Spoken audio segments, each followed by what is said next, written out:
Okay, hello everyone. Welcome on board. Kia ora. Welcome to the Eastern Town Hall, number 32. This is the 32nd Town Hall that we've been running.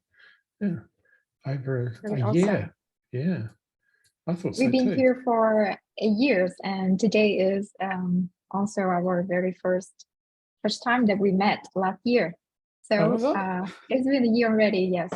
Yeah, time flies when you're having fun or you're immersed in Cardano, I think. One or the other. Yeah, how is everyone? So just unmute yourself and say hi. Hello, hello, hello. How are you? We'll just wait for everyone to come in and just open up. But if you want to say hello, please unmute yourself and say hi. Tell us where you're coming in from.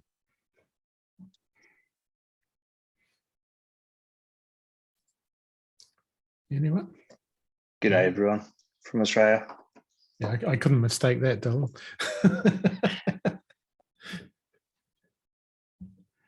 Hi, everybody. Sean here from Ireland. Oh, yeah. Hi, Sean. Yeah. How's the litter stuff going? It's pretty good. I'm looking forward to telling you about it later. Cool. That's good to hear. What else we got? Anyone else? From Portugal. Actually, I'm in Algeria. I'm in Algeria right now, but I'm in Portugal. Okay, very cool. Very cool.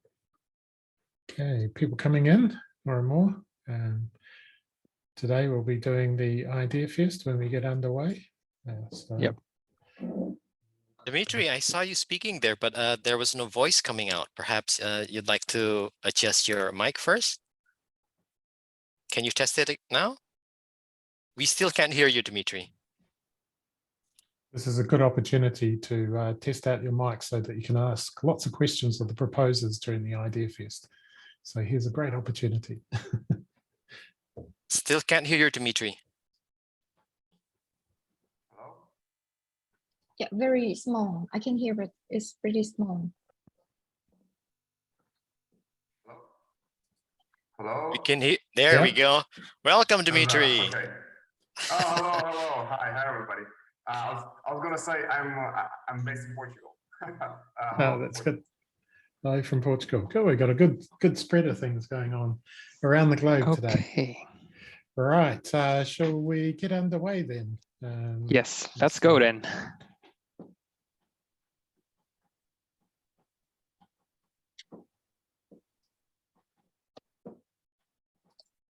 Okay, so I think I'm gonna start this first. Okay, so hello and welcome everyone to the Eastern Town Hall today. We are very happy and our pleasure for us to have you on here. So thank you for taking your time, and we are very excited and we are happy that the PA assess round is almost done, and we are going to have your final score ready very soon next week, and also the voting round is around the corner. So everybody, I think you guys are ready and prepare your wallet for the voting round. Okay, so now we're doing a lot of activities for you to marketing your proposal, and I hope that you have a chance to speak with other proposer as well, and also having fun while doing your business. Okay, so so maybe first I'm going to introduce Jan to introduce his community. Okay. Hello, everyone. My name is Jan. As Mia's mentioned, I'm the representative of the Indonesian community. There's also Andreas.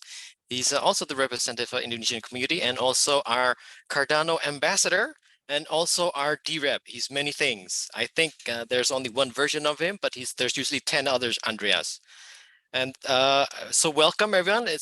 We really love seeing everyone here, and selamat datang juga.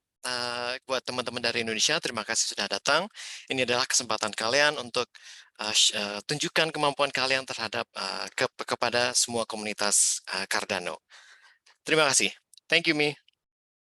Thank you, Jan. So now I'm going to introduce my community. My name is Mi and I'm from Vietnam. So xin chào và chào mừng mọi người đến với buổi họp của Eastern Town Hall ngày hôm nay.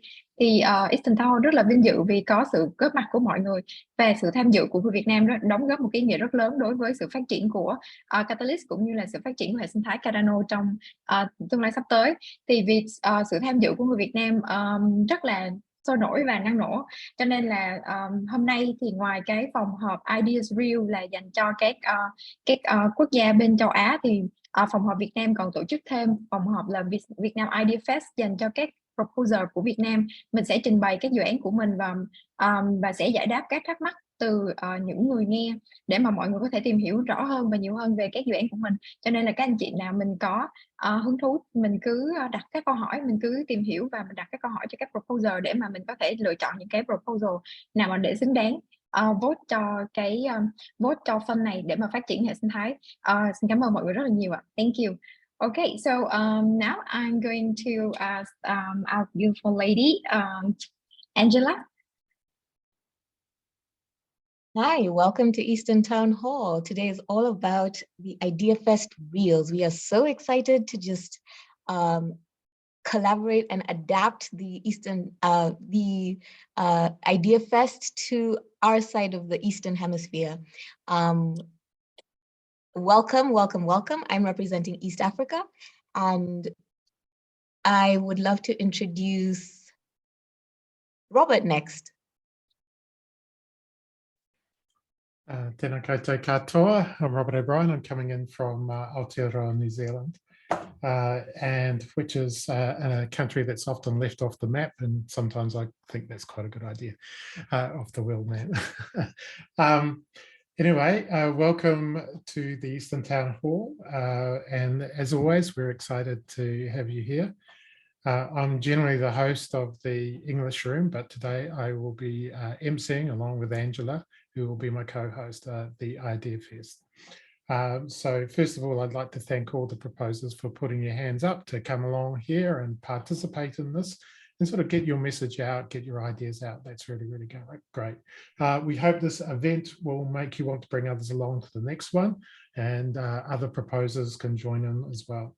It's important that we do things in your language, but for the context of the IdeaFest Reels that we do, we conduct everything in English. But please respect those proposers that are speaking in English, but it's not their native language.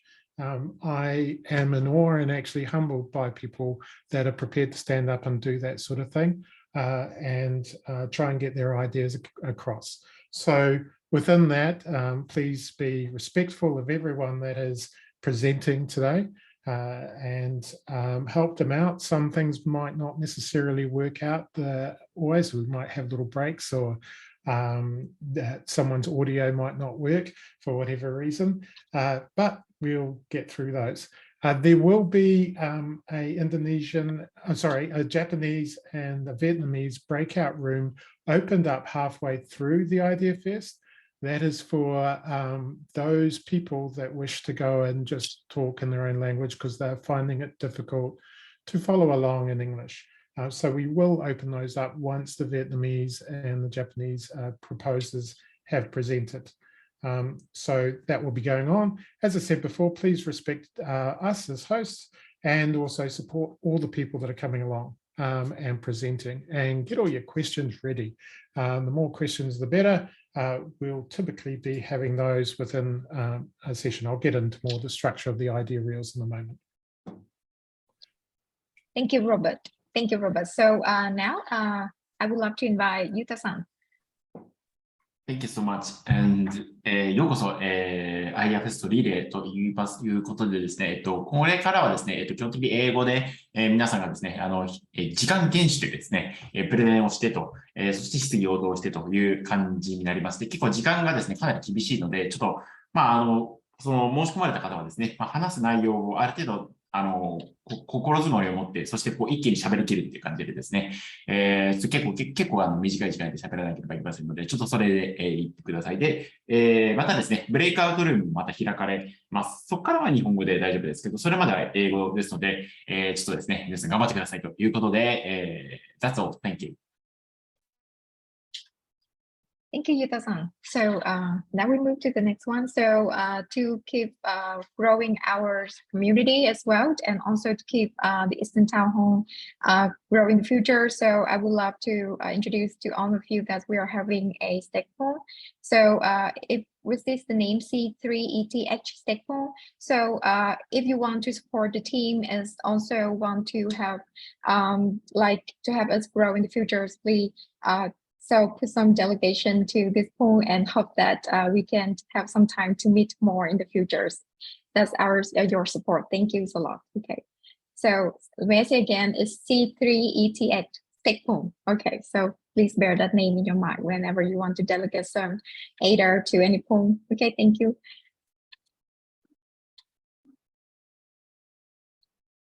And nearly the final one. So by the way, it's Lin Pham from Sydney, Australia. If anyone in around the area, let me in anytime. Okay, because the time is the time for IdeaFest Reels is we support for all the members. So therefore, Eastern Town, we do have a number of proposals where they keep our team alive. So for that reason, we do not present any of our proposals. Therefore, if you can, the link, Jan, will be sent to you by an email later. So again, we will not present any of our proposals. So we just put in here if you think that something that considerable. So please do that. Thanks so much. And all the time for today will be just for you, not for us. So just let you know, none of us will present any of our proposal for our team. Just about you. Thank you.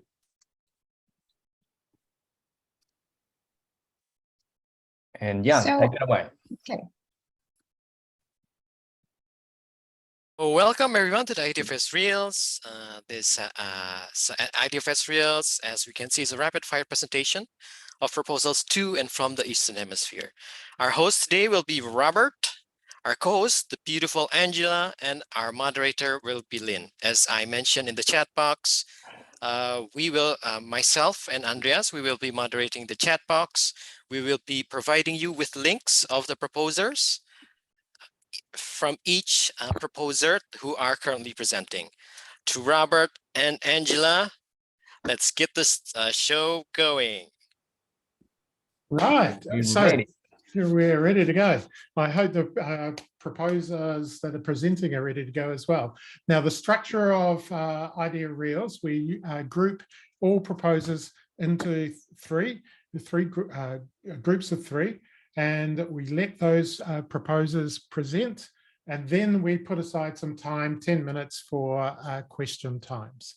Okay, so you can answer the questions, and then we just repeat that going through of each of the proposers. And we do this so that you can make notes about the three proposals up front and you're not overwhelmed with a whole lot of information, and you can think about your questions or what's going through.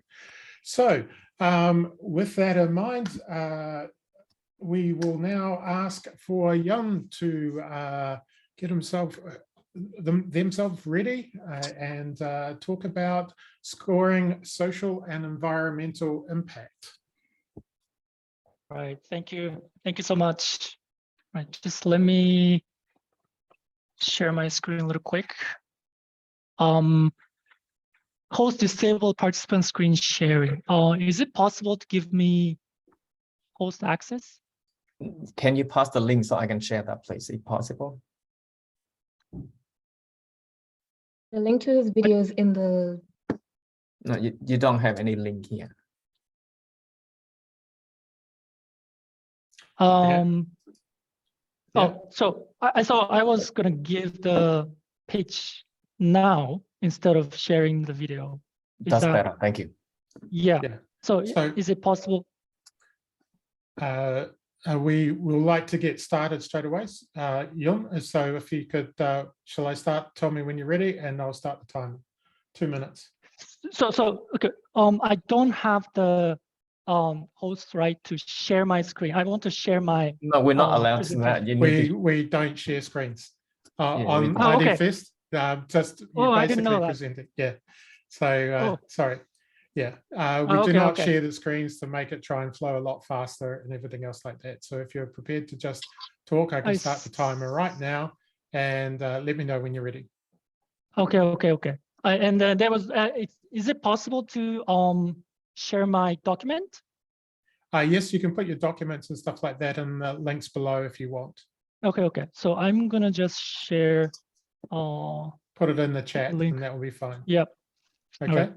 Right. So, Good, are good. you ready to get started? Let me just. We've got quite a tight schedule, so we need to. All right. Good. I will just share that later. Okay. So hi everyone. My name is Sarah. So we are presenting Socius today. So Socius is an impact gig marketplace that makes social contributions truly worthwhile. So in 2022, we have so many social problems such as climate change, poverty, discrimination, but there is a shortage of talents who can solve them. And this is the problem I face firsthand in my 13 years of experience in the impact sector. On the other hand, 84% of millennials want to use their skills for good, but they don't do it. So what is preventing them from contributing their time to impact organizations? We asked 100 people. So they say that most contribution opportunities are not very meaningful. These opportunities don't lead to career advancements, or they don't provide enough financial incentives. What we found out is that most people don't contribute to impact organizations without any incentives. On the other hand, they do contribute when their self-interest and social contribution opportunities are perfectly aligned. So that's why we built Socius, an impact gig marketplace that aligns their self-interest with social contribution opportunities. So you can imagine Upwork for social good, but with a few important twists. So first, we use machine learning to match their impact ambitions with career opportunities as well. And second, once they contribute to impact organizations, they can quantify and visualize their social and environmental impact. And based on their contributions, they get token rewards on top of the salaries that they get from these projects. So why do we use blockchain? Because of trust. So people trust our platform because it's immutable and transparent. And people have vested interest in our platform because they own the platform and they get they share the profits and they make decisions.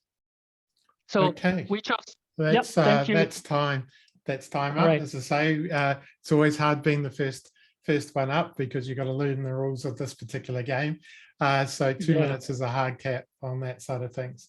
Ivan, if you would like, are you ready? Let me know when you're ready, and I will start the timer. Yeah, I'm ready. After Ivan, we have James. Oh, I'm sorry. Well, oh, after Ivan, after you Ivan, will. James. Okay, cool. So hi everyone, my name is Ivan. I'm from Indonesia, and I'm very excited to be here to share to all of you about this proposal. The title is AMA with cross-chain communities. It's a proposal from a new challenge in this one, cross-chain collaboration. So as we know, when we are in one ecosystem, we tend to know about everything about it. When we are in Cardano, we know about the technology, NFT, metaverse, the apps, etc. That's great. But we also know in the same time, there are so many other chains out there with different ideas, technology, and cool projects. And it will be very cool if we can meet between communities to have an event, we can discuss certain topics together. So that's all about this proposal. So we want to create an event where Cardano communities Indonesia can meet with other chains to discuss a certain topic and learn from each other, get a lot of new ideas. Maybe we can even make a lot of proposal in the next one. So if funded, the AMA event will be held 3 times, September, October, and November, 2 hours duration long. And then we will record it too, and then upload it in Cardano Indonesia YouTube channel. For today, I already contacted 2 representatives, one from Harmony and the second from Near Protocol. Both are agreed to have the events. And now I'm in the process of confirming for Polkadot Indonesia community. So yeah, I hope you are excited, just like I'm very excited for this project. It will be very fruitful, a lot of insight and ideas. And please vote for this project and tell your friends to also support this project and give their votes for this project. Thank you very much for your time. Thank you, Ivan. Right on the mark. I'm impressed. That's right. Pretty good. 2 minutes to exactly. I really like that. James, if you're up, plural voting and identity for DAOs. Yeah, there's a link to the slideshow in that. All right. Tell me when you're ready and I'll start the timer. Do you have the link to the slideshow? It's in the spreadsheet. We usually do. It's up to Lynn whether he wishes to actually show it or not. Okay. There you go. Nope, that's not it. That's Sean's. Yeah, this is why we tend not to do the slides and stuff like that for 2 minutes because it chews up time. All right, that's fine. I can go ahead and start. Yep. So my name is James Willingham, CIO here at Snapbrillia. Today we're going to be talking about plural voting and identity for DAOs. So one of the problems with DAO tooling is you leave really no choice but to resort to one token, one vote, or full KYC. And one of the #1 catalyst concerns is the whale effect on voting, which can make decisions based not on the common good, but to benefit itself, which could be a problem. So one of our solutions is the open source DAO tooling for proof of reputation on DID and SSI, proof of identity without full KYC. That's also Sybil attack resistance. Plural quadratic voting is one of the most efficient governance for advancing public good. So with the path to community autonomy and decentralization over time as the community grows. I'm on, if you go down a little bit more, the next slide. So why now? As you can see, the DAO revenue growth has grown 8x year over year. We want to make sure that we're all a part of that as well. So why us? We are a massive team here at Snapbrillia. We were also had the funding in F8 for open source quadratic voting and funding, which in the next slide, you will see the GitHub link for that as well. And next slide. We're also part of the Cardano DAO Alliance with ATALA, Prism, Conmalabs, and MLabs, as well as many others. This is our amazing team with Nin Tran, Frank Albanese, Beatrice Lisma, as well as myself. Here are some of our advisors and partners that we've grown with throughout this year. So please, actually next, you'll see, and next, you'll see our advisors here, and next. So definitely please consider voting for us. Thank you.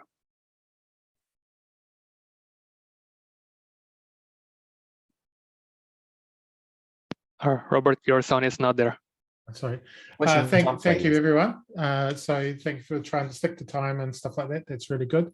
As you know, the first group is always a little bit difficult to get going, so anyone comes together.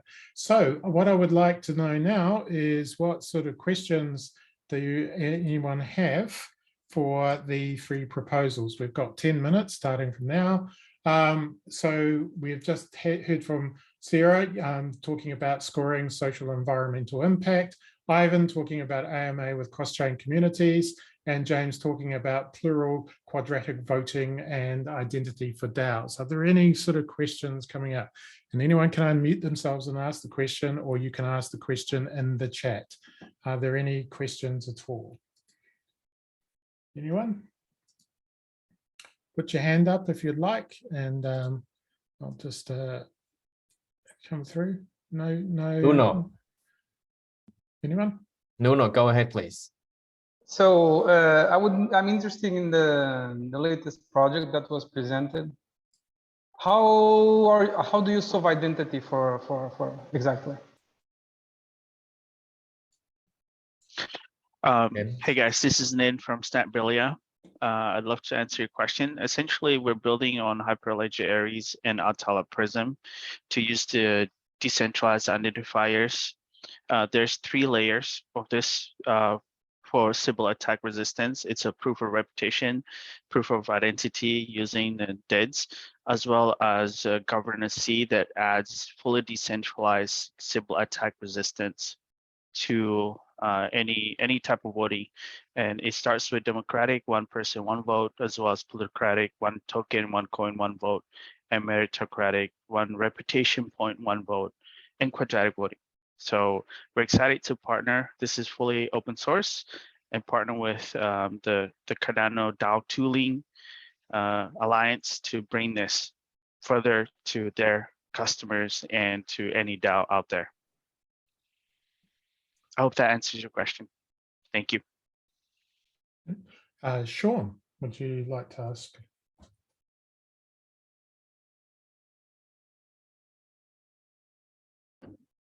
Hey guys, just a quick question for the Socius team. I love what you're doing, and I think this is definitely the direction we need to take.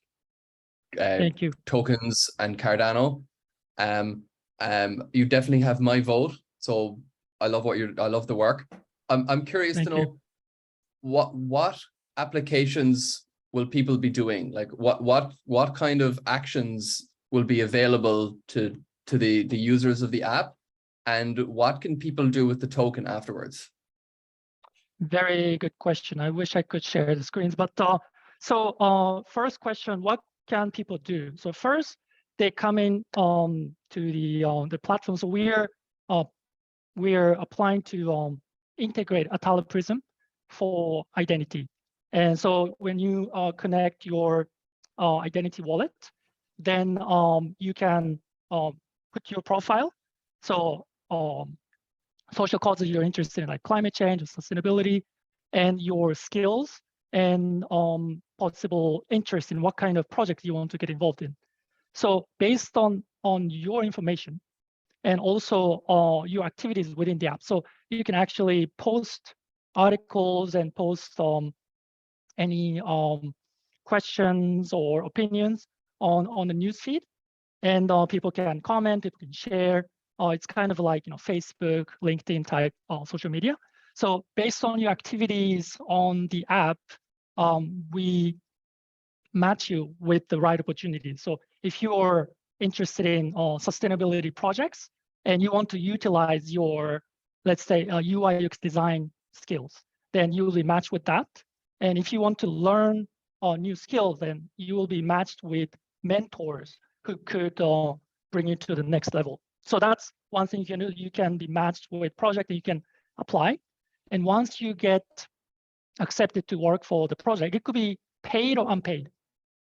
So once you do that, and let's say you work for 3 months for this project, you get paid. If it's a paid project, you get paid in stablecoin mostly. And on top of that, depending on how much time you've contributed, and also depending on your skill sets and experience, plus the type of work you do.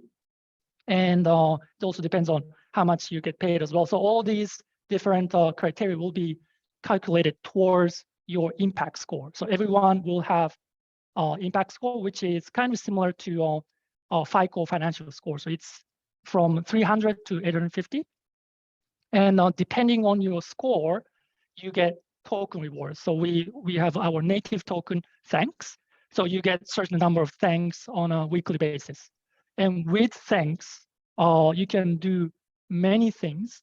So first thing is you can get discounts on Socius services. So Socius is a two-sided marketplace, and our business model is to charge a very small fees from both sides when there is a successful hire. So 2% from impact organizations and 5% from impact talents who work for these impact organizations. But if you pay your commission fees in thank tokens, thanks, then you get certain discounts. And that the discount rate will also depend on your impact score and and your activities within the app. So that's one utility. The second utility is staking rewards. So you can stake thanks and you can get rewards. And that staking reward rate will depend on your impact score. And thirdly, it will be used as governance as well. So you can vote. In the future, we're planning to become a completely autonomous, decentralized organization. So you will be deciding how we utilize our treasury, and also making important decisions for the platform.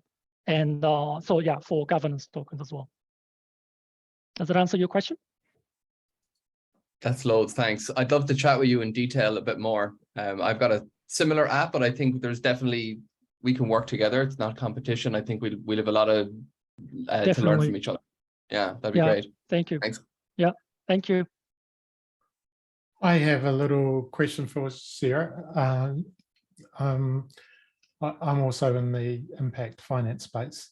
That's the work I sort of do.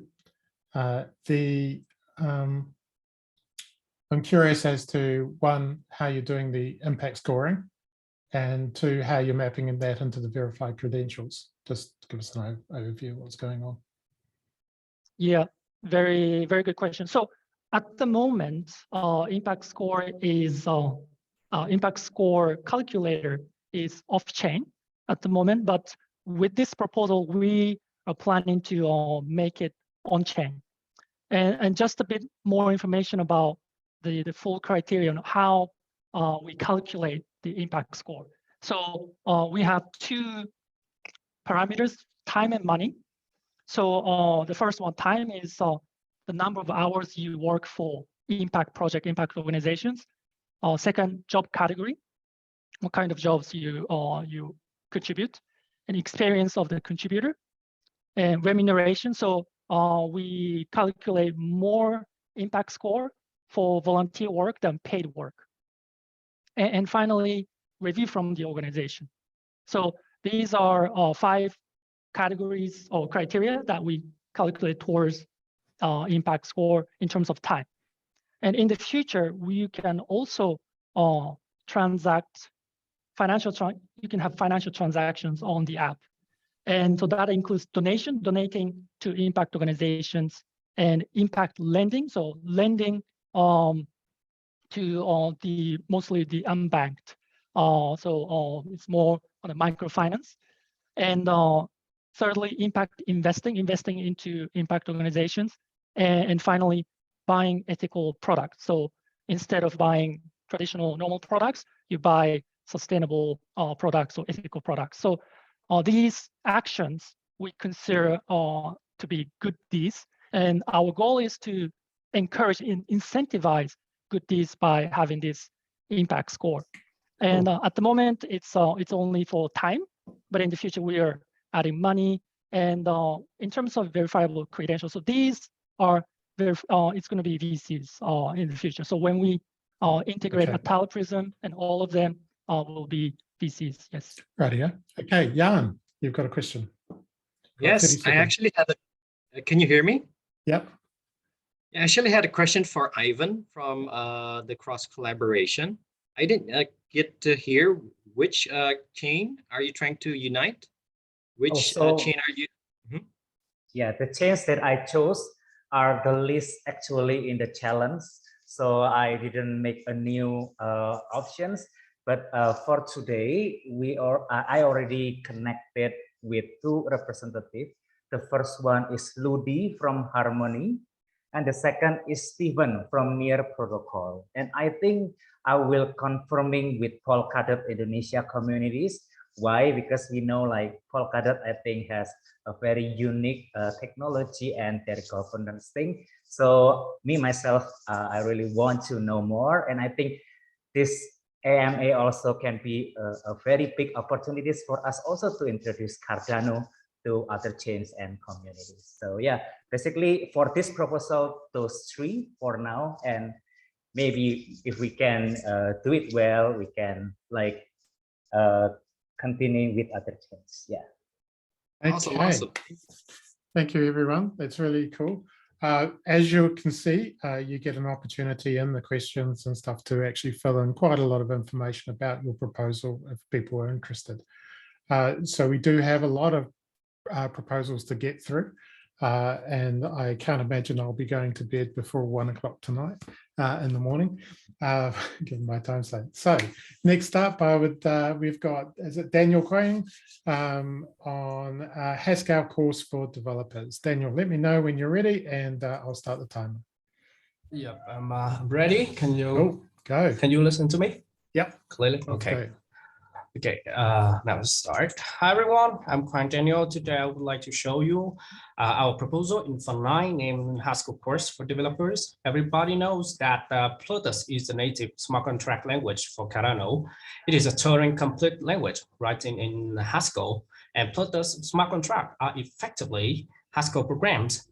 Plutus contract consists of parts that run on a blockchain, on-chain code, and parts that run a user machine, with you that's off-chain or client code. Both on-chain and off-chain codes are written in Haskell. So Haskell is very important programming language for developers on Cardano. But Haskell is a functional programming language, and it's not popular as other imperative programming languages. This creates a barrier for developers to accept and build products on Cardano.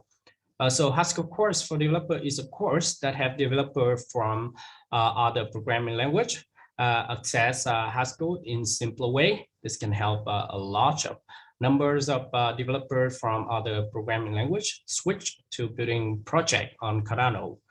Can you next my slide and next? And in Fund 8, we have a funded proposal, Haskell course for beginner. This proposal help everyone from beginner can approach Haskell easily. This is a basic Haskell course, but to be able to become a real developer on Cardano, developers need to take more in-depth Haskell courses. That's why we're building an advanced Haskell course for developers. Next slide, please. The content of the course will based on advanced Haskell books, such as real-world Haskell, practical Haskell, production Haskells. Besides, next please. Beside the course, we'll have 10 lessons, videos with 10 exercises that help developer can learn and practice what they learn. And after that, we will create 5 videos about practical projects to help them apply what they learn to projects in real life. And thanks for your attention, and don't forget to vote our proposal because this will help Cardano develop the number of developers a lot. Thank you so much. Thank you, Quang. That's great. Now I'd like to bring up my wonderful co-host, Angela. So with smart farming, Cardano Africa smart farming. Thank you, thank you, thank you. This is the proposal for the Cardano Africa Smart Farming DApp. It's a part of the Grow Africa, Grow Cardano Challenge. My name is Angela, and I'm really, really excited to make this presentation. So the whole idea is to create a photo-taking DApp to improve farm production and efficiency using artificial intelligence, the Internet of Things, machine learning, and robotics. The problem that we see is a lack of efficiency in coffee farming. Africa's potential coffee production is absolutely not being met. And we actually have an abundance of raw materials, but the production output is low. There's also quite a bit of miscommunication between farm owners and farm managers. Our proposed solution is to conduct user research and behavioral data design to prototype a mobile app for smart farming in the coffee industry. So it would be all about connecting the urban farm dwelling owners to real-time information on their farms. So how it would work is that we would create a farm information system so that urban farmers can monitor their farm from the city. So to do that, we would need to connect sensors that would monitor air temperature, humidity, sunlight, soil moisture, the general temperature and the pH of the soil. Then we would need to connect those to the internet because these are farms in Kenya, Uganda, and Tanzania. The internet connection is not that strong. So we would be interested in using the LoRa product for smart farming. And then we would need to gather that information. So we have an amazing team of 4 Cardano enthusiasts, and Regina, Jackie, and I, and we are East Africans with over 50 years of experience combined. Our plan for the roadmap is to keep urban farmers happy. We would import the system hardware in September. We would prototype the smart farming DApp in October. We would train the farm owners and managers and ship the products to the equipment out in November, and we would launch in December. Okay, I'll leave you right there, 2 o'clock, 2 minutes, not 2 o'clock. Right, Nin, if you'd like to come get yourself ready, 500 plus ADA Community Sense to Conference. I think that is. I'm ready. Hello, everybody. Ready. Great to be here. Off you go. Hi, everyone. My name is Nin. I'm the CEO of Snapbilla. Let me tell you about 500 ADA Community Sent to Conferences. Next, please. So let me tell you about Consensus, right? It happened, next slide, please. It happened over a month ago with almost 18,000 attendees, and tickets were quite expensive, almost $2,000, with a lot of sponsors, sessions, and speakers. Next, please. And the Cardano community hosted an awesome event with almost 2,000 people. It was a highlight of the whole conference for me and many others. Next, please. And if we didn't go and stayed at home, we wouldn't be able to meet people like Charles, like Frodo in the middle, Elijah Woods, Ice Cube. Everybody who met is developer, engineer, or investor. Next, please. One of the amazing people that we've met also is the team at ATALA Prism. I met my co-founders for the first time. In the middle, you can see Joel. He is the Chief Legal Officer at IOHK, as well as Tony, Head of Product at IOHK at ATALA Prism. Next, please. And because of that, we're able to unlock Prism to go to mainnet very soon. We gave away actually over $300,000 in tickets. 150 people were able to go, countless virtual tickets, because we understand the value of building together. Next, please. And the community has shown us tremendous support by commenting on this proposal, how life-changing it was for them. Please go check it out. And that now they're super bullish on Cardano. Next, please. It's all about community for us. Next, please.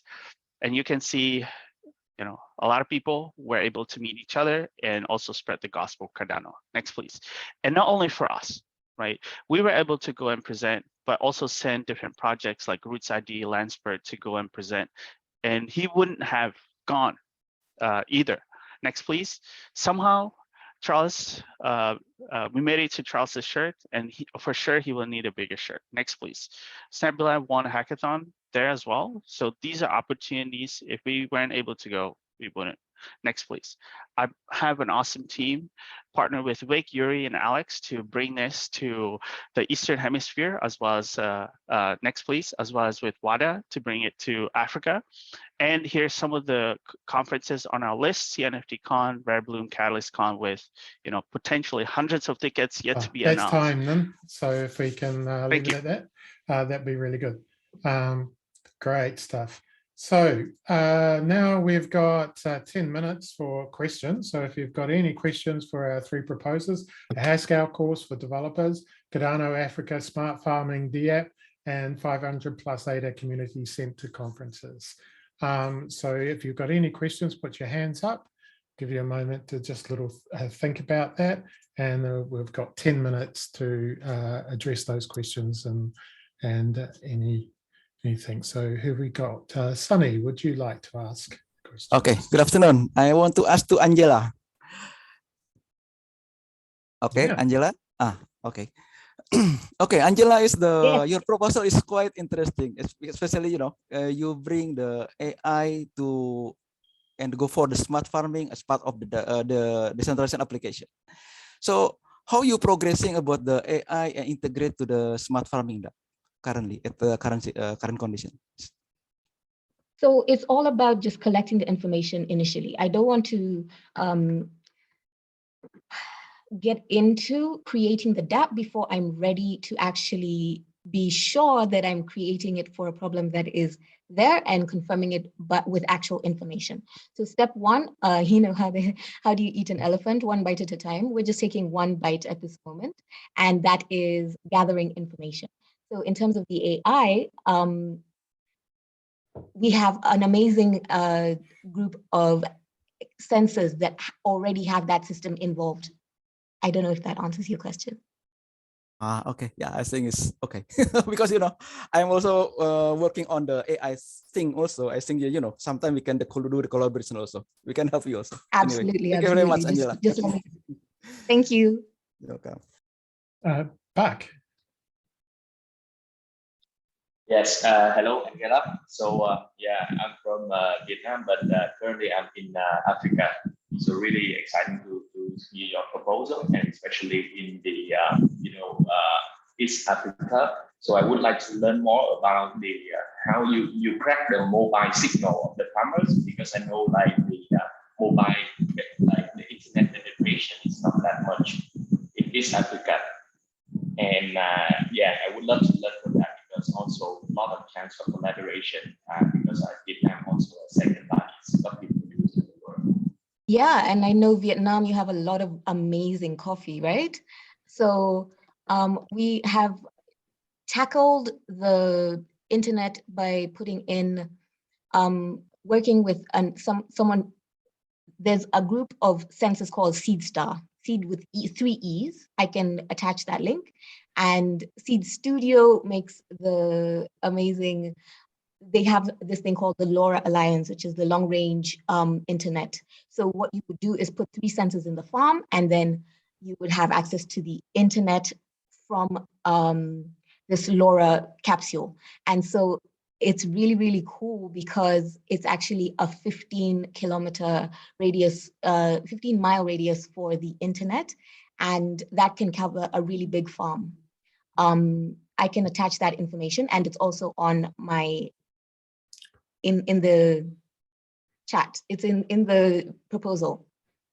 Yeah, you've also got reasonable coverage in internet broadband coverage in the sort of main areas. Is that correct? Or in the main areas near the cities, we have reasonable internet. Out in the farms, it's a bit more difficult.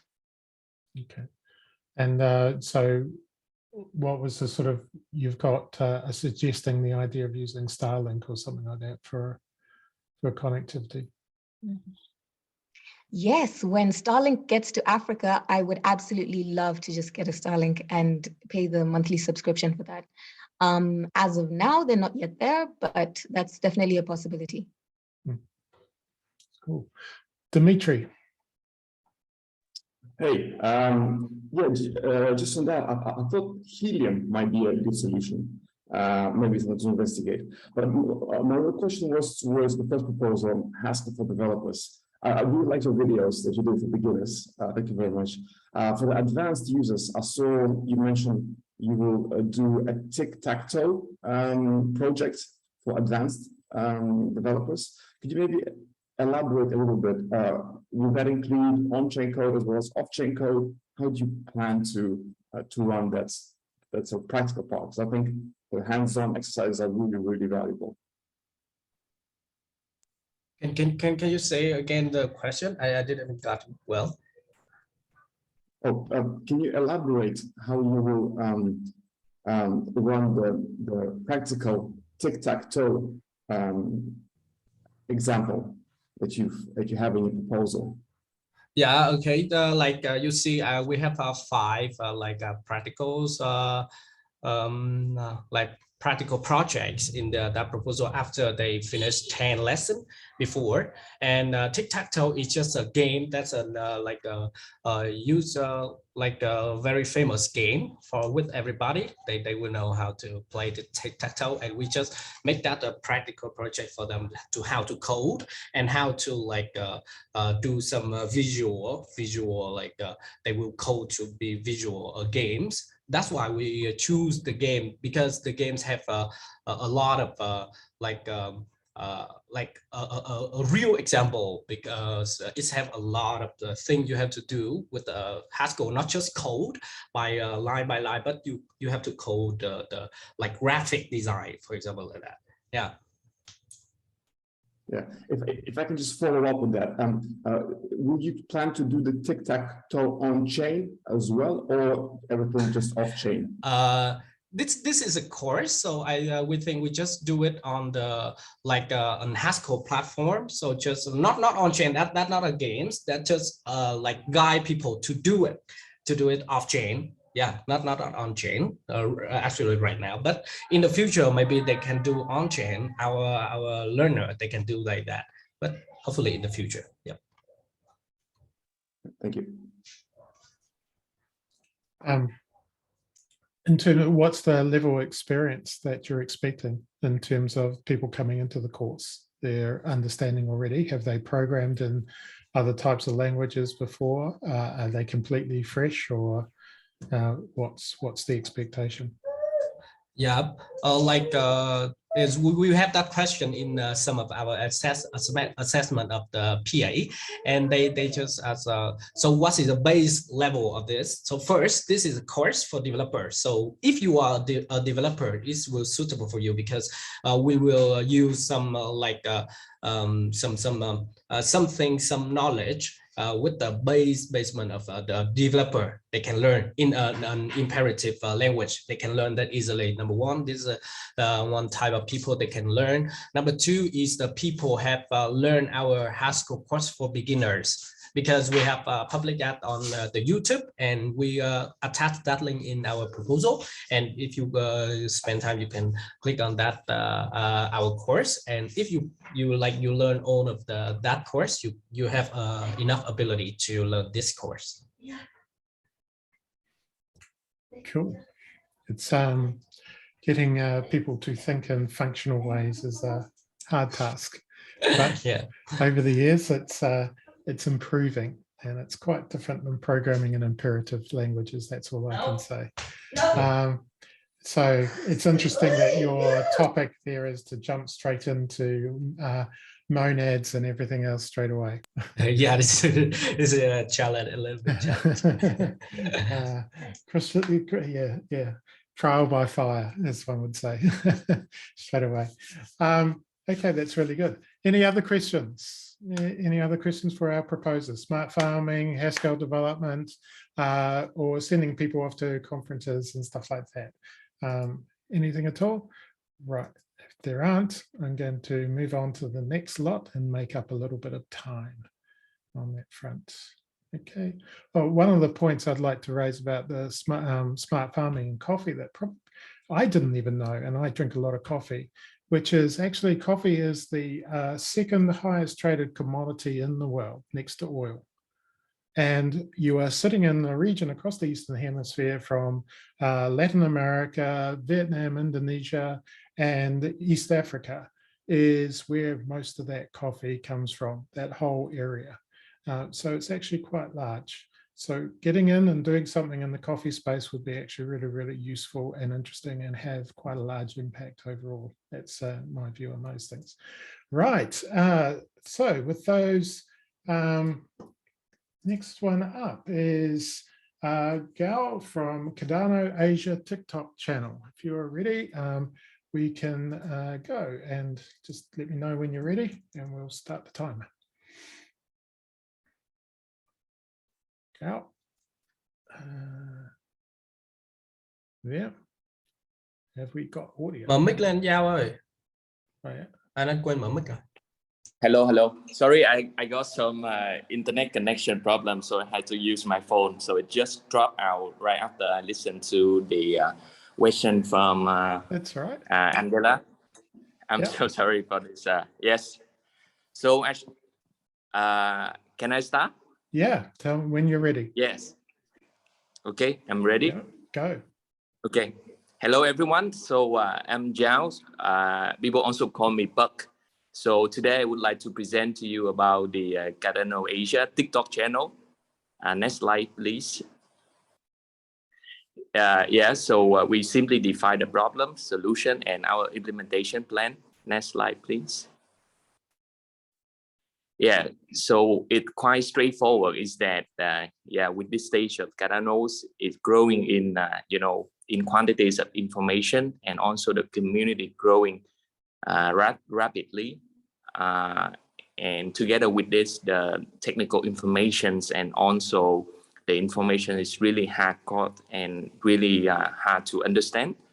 And most of that, mostly in text format or long-form video, usually like more than 5 minutes, and in native English language. So that's why we propose a simple solution. Next slide, please. So we call it like 3 easy TikTok channel. So basically it's easy to listen, easy to watch, and easy to remember. So we make a bite-sized TikTok reel channel, less than 2 minutes in local languages. And we also make like fun effects to make people to remember. Next slide, please. Yeah, so our content plans. So we also in cooperation with FIMI team is a raw materials for translation for our official content. And then we also have like 20% like information requests from the communities, any AMA or Q&A or quiz. So our plan is that we want to make like 7 months continuously reels to make people to remember and also stay engaged with the TikTok channel. Next slide, please. Next slide, please. Yeah, so yeah, finally, please it's a very simple idea just to bring Cardano more closest to the community. So we hope that you vote for us to make it available in Vietnamese first in Fund 9. And then potentially we also think into Fund 10 with Japanese. Thanks. Thank you. Thank you, Gal. So Dan Kimball, if your global collaboration platform, if you're ready, just let us know that you've got audio and everything, and we can go. Tell me when to go. Dan, have we got Daniel there? Okay. You know what's gotta be done. Move it, move it, move it. Hey, you there, pick up the pace. You're falling behind. Right. Can stop it, Jan. I mean, Lynn. Yep. So, okay, we got an intro to ant farm and all the rest. Not what I was expecting, but anyway, right. Have we got? We've got another one up for e-voting Web3. I'm not sure who's presenting that. Whoever it is, can you please raise your hand or talk to us? If not, we will skip along. No. Looks like only Buck is going to be answering questions today. I'm here. I can talk about e-voting in Web3 if you guys want. Yeah, whoever is the proposer for that put their hand up for this, then have we got a idea scale proposal for it? No, I didn't put an idea as a proposal because I didn't know you could do that. Oh, okay. I will follow. I will follow it upon that. Okay. So you were planning on doing one. Well, you've got a couple of minutes to talk about your idea. We'll roll with it, and then you can answer any questions, and maybe that will prepare you for actually putting a proposal in for the next fund that we go through. Yeah, go for it. So basically, we are a golf tech startup, and the product we sell is voting online over the internet from your own computer at home. And our solution offers trust because users, it's an end-to-end verifiable voting system. People can verify their own votes, and they can verify that other votes are valid. And we use blockchain as a decentralized trust network. So there's a couple of things that the basic problem we are trying to address with our project. The basic problem is, I don't know if you are aware, but how true it is, but the journal Economist, the newspaper, it publishes every year a report about the democracy index in the worldwide. In their report, only 8% or 9% of the countries in the world live in what they consider by their standards to be a full democracy. So we can say that most of the world lives in a flawed democracy, and I guess around 40% in a not democratic place. So our main objective is to address this issue. And yeah, that's it. That's what we do. We have alpha attends. It uses blockchain, zero knowledge proofs, homomorphic encryption, Sybil resistance, stealth addresses, and there's other things also. It's a long path, and there is the issue of how should I put it? Not teaching, knowledge about we can do online voting. That's what I mean in security, because it's verifiable. We can do it. We can do it today. We have all the conditions to do it today. It's just a matter of people wanting to deploy the system, to understand it. An education problem. That's what I meant. That's what I meant to say. Okay. Yep. That's cool. Thanks for that. Right.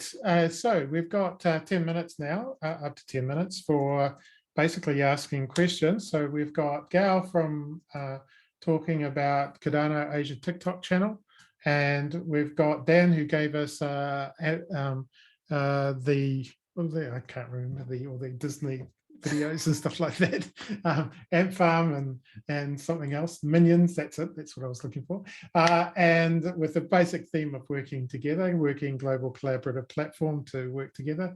And Noon has been just talking about voting, e-voting and Web3. So if anyone's got any questions at all for any of those presenters on that side of things? Anyone at all? No questions at all. Everyone's quiet. Okay. Dimitri. Hey, yeah, hi. I really like a proposal about the TikTok channel. I was going to ask, how many do you plan to do a day, a week, a month? What is the sort of the volume that you're aiming for? Hey, hello, Dimitri. Yeah, so we're planning a share in the implementation plan. So one TikTok per day, because we want to make people to keep engaging. It's also a new channel organically, so we make like one day per clip. Okay. And the follow-up question, given that the content is very light, have you considered expanding this to other sort of similar platforms like Instagram, maybe Facebook? Is there a lot of additional work required to expand it to other social media channels? Yeah, so we would love to consider that, but at the moment, from what we're understanding about the social media landscape is like TikTok is still the king for the short format, and the other like Instagram Reels or Facebook Shorts or YouTube Shorts also like in the catching up with TikTok. So that's why we chose TikTok first as a binary plan. Thank you. It's we did some experiments last year with TikTok, and to see how it would work and everything. It's actually quite time consuming, even just to do one video per day. It takes quite a bit of when we're talking about trying to be informative. It's obviously a lot easier if the content is about let's pump now, let's go to the moon now, or some sort of rant. But if actually trying to do informative content, it takes quite a while. So I applaud what you're doing. And it certainly reaches out into all the sort of different languages.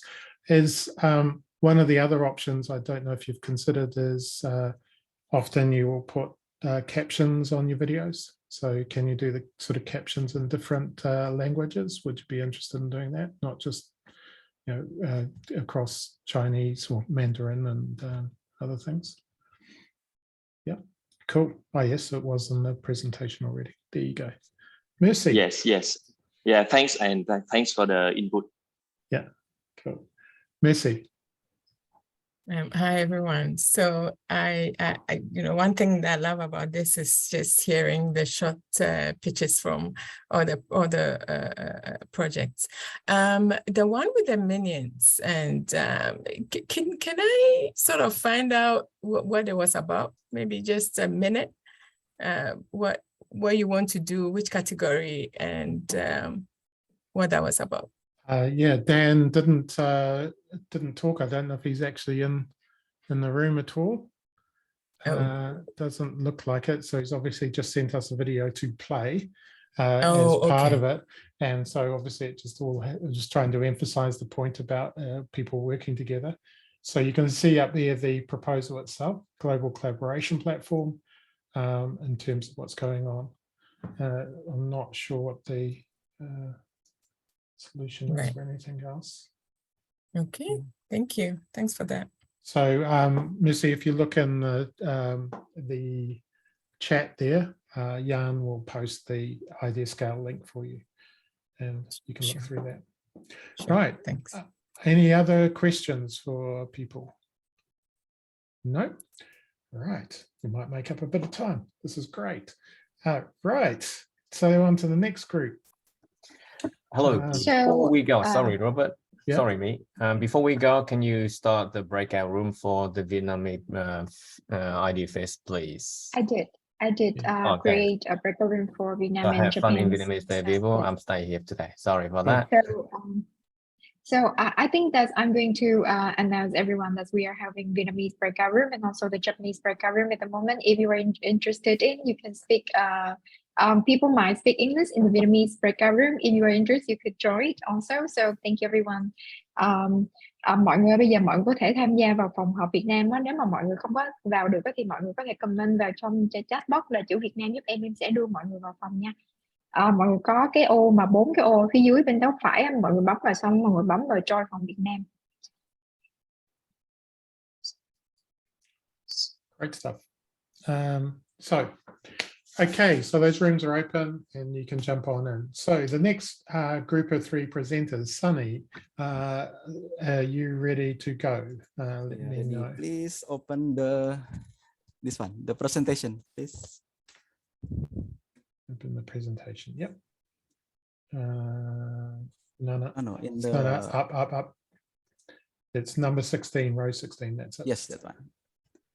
The PDF one, the top one. Yeah. Okay, you can zoom it. Okay, good afternoon, everyone. So thank you very much. So today I just want to explain about our proposal related to the trust and transparent news portal. Okay, the next page, please.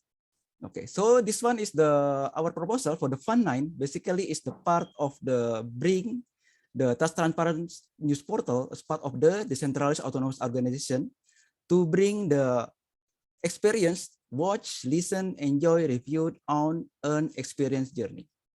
Okay, next. Okay, so what's that? This one is basically our first proposal is related to the AI validator. So all the news information, it will be go through this AI go for the validation before we publish in our portal. Okay, next please. And what's this one in the part of the big picture of the DAO? The big picture is that the AI is part of the trustee validator organization or trusted validator agency. So he will work together when the reporter submit the news. So he will do the validation. And the part of the economic, so we have the 3 type of the token. There's the NFT, part of the ownership of the news itself or the information, and a utility token if we want to go for the become auditor and validator, and the security of the equity or of the equity token. This one if we want to go for the investor. Okay, next. And then okay, next. Okay, so this one is about our time frame. So we'll start now on the 4th quarter of 2022 is for the AI development, and it'll be going through until 2026. This one will be releasing the part of public offering of the security token or the NFT. Okay, the next. Okay, next. Okay, so this is the stage 1. So now we as part of the fine line is the stage 1 is the development of AI validator model, including the smart contract API pipeline. So the last one. The last pages. That's time. Yeah, thank you very much. Good attempt. It's actually quite hard to stick to 2 minutes for everyone. So Dylan, if you'd like to step on up with Algae token and sustainable future. Hi everyone, I'm Dylan from Australia. I'm the CEO of Algae token. You could probably play that but mute it and just sort of maybe even skip ahead a bit because it's like 4 minutes long. So Algae token aims to provide. There you go. Aims to provide physical solutions to food, fuel, and climate issues using the blockchain technology, creating dApps, smart contracts, to initiate the creation of a DAO offering sustainable products and service via Web3 technology. So the team consists of information system experts, microbiologists, chemical engineers, and we have legal expertise and digital security advisors, and also the development support of GeniusX and Genius Yield. We have over 15 years experience as Algae consultants, delivering farms worldwide. We've set up farms in Singapore, Vietnam, Oman, United States, India, Australia. It's a massive list, but a lot in this region actually. So we are also leading the world in peer-reviewed microalgae research. We are all working at universities, and we also support, your support will help bring the opportunity to be able to purchase products off the blockchain, which is currently not yet a sort of viable option.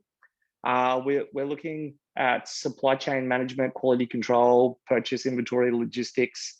A big part of this project is to educate people on the benefits, the health benefits of microalgae, all the omega-3s and all the good nutrients, as well as feedstock for animals, and how it actually, algae is the biggest producer of oxygen on the planet. It actually produces more oxygen than trees, and we're looking at actively removing CO2 from the atmosphere, turning it into oxygen, so helping reduce climate change.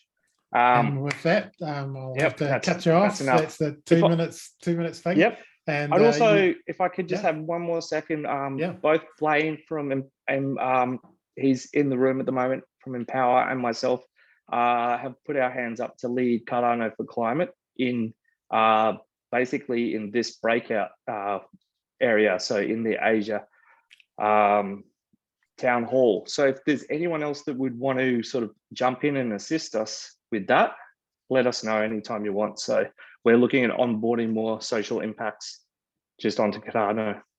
That's awesome news. That is really cool. I'll be very happy with that. Okay, who have we got next? Beatrice, open source MetaMask integration for OpenSnap umbrella. So if you'd like to tell me when you're ready, Beatrice, and we can get going. We have a slide, the next on the doc. Yes. Thank you. Cool. Okay. Okay, time starts. Okay. Hello, everyone. My name is Beatrice from Sambudia, and today I want to talk about our proposal, open source MetaMask integration, which is a path to equal opportunity for everyone. Next. Yeah, the problem that we saw, it is that we saw a limited customer reach where sales is a number games, meaning no user, no impact. As Charles said, we have to find a way to make what we do accessible to everyone. Next. As part of the solution, we introduced a wallet connect with Cardano dApps that will tap into 55 million monthly active wallets, from MetaMask to CIP 30 Cardano wallets to Wallet Connect that secure and open source integration, meaning more user equal more tokens and more traction equal more impacts. Next. So the Wallet Connect, which is a neutral chain, will establish a secure connection between any dApps and any wallets. Next. So as you can see, in the past years, MetaMask is the most used crypto wallet in the system. So we have to connect in order to reach out to more customers. Next. Okay, so we have While us, we have a very large team to pull this through, and we are trusted by the community, and we're funded for the last developer ecosystem found. Next. And we are also partnering with several other groups and entities in order to make this possible. Next. Here are our wonderful team, Nan, Frank, James, and I. And next, please vote for us. You will be satisfied with the end result. Excellent. Thank you, Beatrice. That's really good. Right. So question time, 10 minutes again, everyone. We've got basically the Trust and Sunny's Trust and Transparent News Portal, Dylan with the Algae token and Sustainable Futures, and Beatrice with the open source MetaMask Wallet Connect integration. Are there any sort of questions for any of those three proposals? We can start now for question time. Angela. I have a question about the algae. More oxygen than trees? That's crazy. How does that work? Algae is the first organism on the planet. We all came from algae. It's what started life on the Earth, and it's what created oxygen in our atmosphere, giving us the ability to breathe and other animals the ability to live. So that's always been the case, and it's continuing. So the ocean is a very large expanse which has algae on it, and it is actually producing the oxygen that we breathe, more so than the trees. Trees are also extremely important, but they're not the only solution out there. So this is a way for actively removing CO2. Planting trees is definitely something we should do, and more so is the prevention of cutting down trees. But that sort of gets us to a net zero standpoint, if lucky. Like it's sort of, you're chasing your own tail doing that. We need to actively remove the CO2 and also reduce the the industries from creating so much CO2. So there's a lot there to be done, but yeah, it is where most of it doesn't get the credit. So that's another reason for the must for education on this. None. Hey, I have a question for Trust and Transparent News Portal for Sunny. I love that you are solving for fake news pretty much, right? And I'm curious, what is the training and testing data for your AI models, and who determines what is fake and what is real? Okay, thank you very much, Nin, for the question.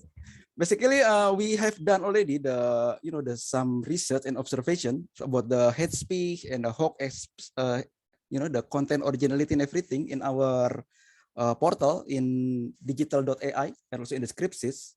So basically, we already done mostly 5 years to do the modeling about this one, to how to segregate and also to do the spam and fraud detection. And also that's why we try to bring this one, the zero tolerance news validation and classification related to the spam, hoax, and hate speech and the originality. This means we only just deliver the positive news or information in our portal. Follow-up question: is this something like an API that you guys are developing to provide to news hubs to rank their news or something, or is it to build your own news portal? Yeah, this basically we will develop our news on our own news portal, but with this one integrating with the basically we have the AI already, AI model, but we try to make it more scale up, because now we just use it the deep learning, right? So we'll go to the deep reinforcement learning. So it means he can learn by himself. So after that, just the result will become the news publication regarding the block hash identification, the topic category, and the news content. And later on, this one will be connected to the IPFS about the news which are already eligible to publish in the portal itself.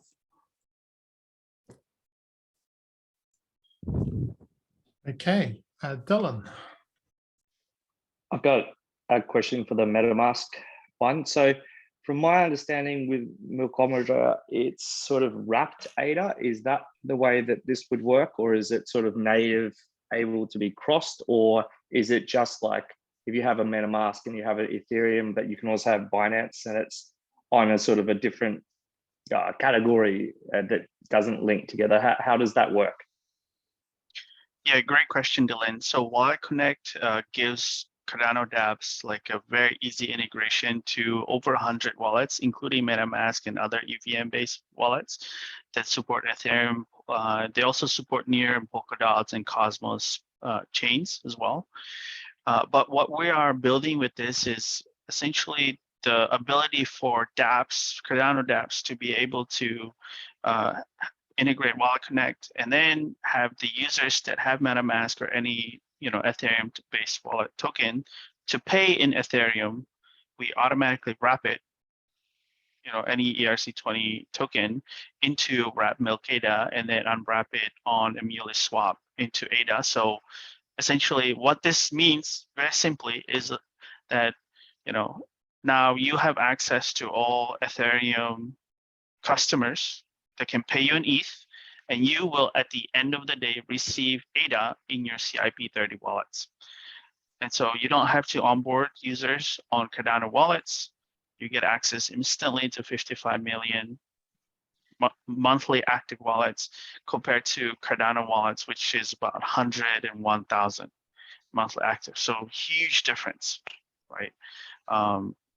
Yeah, more users, more tokens, more impact. So it's wrapped and then unwrapped again. So yeah, it becomes wrap, unwrap, like ADA again. Oh, okay, awesome. Programmatically, just simple and easy. You don't even have to think about it. Yeah. Cool, awesome project. Yeah, very cool. Any other questions? Anyone for those three at all? Trust and Transparency News Portal, Algae, Token, the Sustainable Future, and Open Source MetaMask. Anyone? Yeah, not necessarily a question, but just a supplement to Nin's response. Yeah. We're on the same team, but on the technical side, like the programmatic facilitation happens through Nomad. If the people on the call are familiar with, it's basically bridging ETH from Ethereum to Milkometer. We facilitate through Nomad. Then swapping the wrapped ETH to Milkada, we facilitate through Wing Riders. And then sending that Milkada to the Cardano mainnet, we have to facilitate the unwrapping via Milkometer. So that's through the unwrap bridge. So all three of those are different smart contracts. And right now, when you do it manually, you're just interacting with a GUI that is invoking methods on the smart contract. But we're basically removing the GUI, doing it in our own script. So we have connections to each of those three smart contracts. And then we'll walk through each three of those steps in the back end. And then somewhat magically, you'll just see ADA appear in your wallet. So that's kind of how it works. Okay, so basically you're spinning up a bit using Nomad to spin something up to do the interaction with the three smart contracts to complete the entire transaction. Yep. Cool. Any other questions from anyone? No? I will point out there was a great conversation with Dylan more broadly into what he was doing with the Algae token and the whole ideas behind it in a couple of Eastern town halls previously, where we went into both some of the ideas around smart farming for Angela and also a lot of detail around what Dylan was doing in with the Algae work that they're doing. So if you wanted to find out more, that's one place to go. Right, I am now going to stop there and hand over to my co-host, my wonderful co-host Angela, and she's going to do a bit of the emceeing now. I'll still be on the time, so I might pop up and tell you time's up. Absolutely, absolutely. Thank you so much, Robert. So next up, we have Ryu, Patrick, and Dynamic Strategies coming up. Ryu, are you ready? Yep, if you could just play the YouTube video, and then, that's sort of around 2 minutes, and then I'll be there for questions to answer that. Cool. Queuing you up. Hi, IdeaFest, Eastern Town Hall, and fellow members of the Catalyst and Cardano communities. My name is Ryu. Today, I want to share our CEO, Yuri Hayashi's and my vision of the Learning Bazaar, our learning and earning platform. As you may well know, Cardano aims to bring social equity and earning power to unbanked and underserved communities with a particular focus on Africa. At the same time, due to the breakneck development speed on the platform, there is a constant need for new Cardano developers. We aim to address these two needs by creating a fun, engaging, but most importantly, sustainable e-learning platform. Participants can earn by either taking sponsored classes on Web3 development and related sectors, or by producing classes as teachers in their respective fields, whether those fields be cultural, technological, or simply utilitarian. Participants can also expand their knowledge and expertise by purchasing access to classes and be rewarded for successful completion with achievement badges and certifications on their digital ID.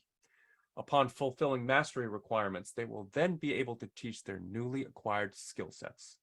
Thus, we will create a robust marketplace with a low barrier to entry where anyone can transform their interests into earning potential. We will accomplish this through an iterative approach to expanding the platform, rigorously testing tokenomics, integration with ATALA Prism, and community input. The Learning Bazaar is powered by a full team with decades of experience in education, business development in emerging economies, and Web 2 and Web 3 developers. But most importantly, you, the content creators and consumers who will be learning and earning with us. For more info, please check our project proposal at the link provided above. Thank you, and we can't wait to have you on board. Awesome, awesome. Good timekeeping. Next up, we have Patrick. Patrick, are you there? Yes. Okay, you can use that slide or the other that I pasted. Hi everyone, I'm Patrick. I'm software engineer and a co-proposer for the Open Source Development Ecosystem Challenge. Next slide, please. See, the problem is that there is no open source challenge in Fund 9, and we talk less open source in Cardano. There is 60% less open source projects in Fund 9 compared to Fund 8, and there is no open source standards and documentation. Next slide, please.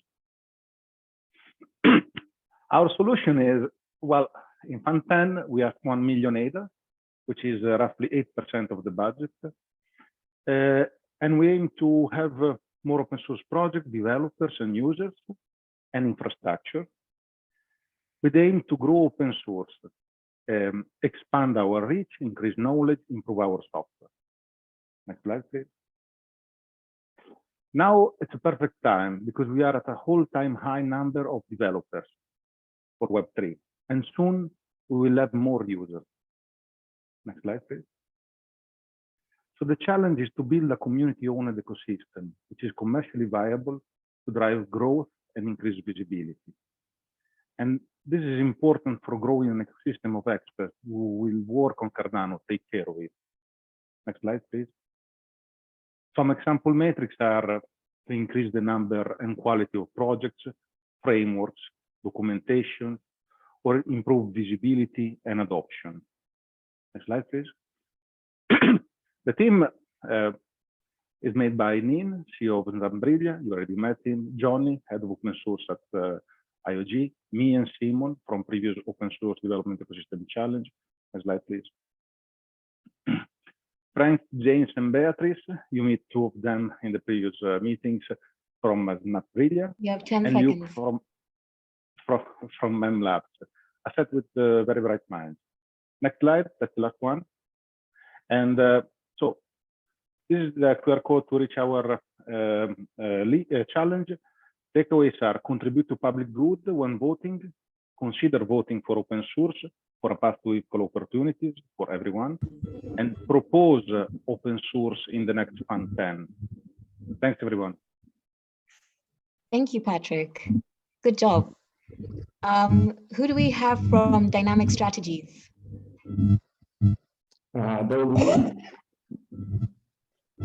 Is that you, Dimitri? You can start. That's me, yeah. Hi, everybody. My name is Dimitri. I present Cardano Beam GPS-based assets on the Cardano blockchain. Next, please. What is it? It's a platform that rewards users for their physical presence at a certain place at a certain time. The rewards are NFTs, ADA, or tokens minted on Cardano. And physical presence is anywhere in the world map. And Cardano Beam is the infrastructure that makes it possible. Next, please. Who is it for? It's for anyone who ever wanted to incentivize someone else to be at a certain location out of need or out of love. It's a form of location-based nudge that alters people's behavior in a predictable way without forbidding any options. It's for event organizers, business advertising, governments, lifestyle and gaming. Think of Pokemon Go here, possibilities, and many other. Next, please. How do we do it? Well, we split the world map into squares of 3 by 3 meters, and each square has its own smart contract. And then we build the infrastructure around it. Next, please. We've funded in Fund 8, and so far we've built a web app that runs on desktop and lets users place assets on the world map using it. Next, please. We've built a mobile app that runs the system in the user's pocket. It has a like Cardano wallets and picks the assets up when the person is physically at the location. Next, please. And we build smart contracts and the backend infrastructure that connects all the apps together. You can try them. They are already running on the testnet. Next, please. For Fund 9, if you can click through these, it's 5 of them. For Fund 9, we're asking additional funds to build a fiat on-ramp and a private area to cater to corporates who are not used to dealing with crypto wallets. We're going to build out an Apple iOS version. We want to improve our GPS protection for anonymous users. We want to improve our UX and UI design and branding for our apps. Next, please.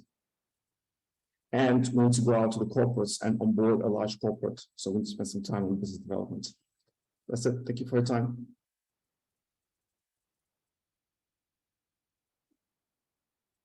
Thank you very much, Dimitri. All right. We have 10 minutes for questions. Does anyone have a question for Ryu, Patrick, or yeah, go ahead. Yeah, hi. Yeah, I have a question for the Learning Bazaar. Nice idea, sounds cool. I just wondered, is this only designed for blockchain things? Like what is a blockchain, what is smart contract coding, or is it also for different kind of subjects? And how do you teach them? Thank you. Yeah, no, that's a great question, and I'm glad you asked that. The blockchain aspect of it, we're going to begin the platform. So we're taking, little chunks at a time, and then we're going to sort of expand, in sort of these rings. But we're going to start with blockchain, classes on blockchain and related fields like Web 2, Web 3. And this is to sort of address the issue that Cardano has a lack of well, at least it's developing so fast and expanding so fast that there's a there's a kind of a human resource problem in terms of available developers. I think a couple of the other presenters addressed that, in their proposals as well. And so we will use that so we're working with IOHK Japan and a couple other developers to produce classes like that so that people can actually earn their initial points by taking those classes. So the entryway into the platform, say if you're starting with 0, you don't have any, ADA or tokens or whatever, is through that, right? And then we'll have like language courses as well too. And then, we'll have pretty much, say, we give a couple different examples in the proposal too, but say, if you're, say, I don't know, a specialist in textiles and cultural textiles from Vietnam or Ghana or wherever, you might be able to produce courses on that and then sell tickets as NFTs.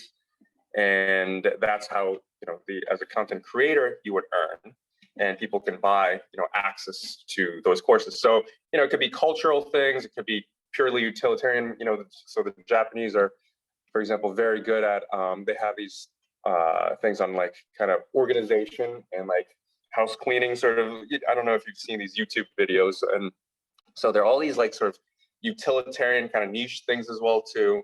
And so we'll expand, you know, sector by sector based on community feedback. And, you know, we'll have pretty much, it'll span everything really, but it's centered at least, and it begins with Cardano development and language. Thanks, Ryu. Jan, who do you have a question for? For Dimitri. Dimitri, you mentioned incentives for someone to be at a certain place.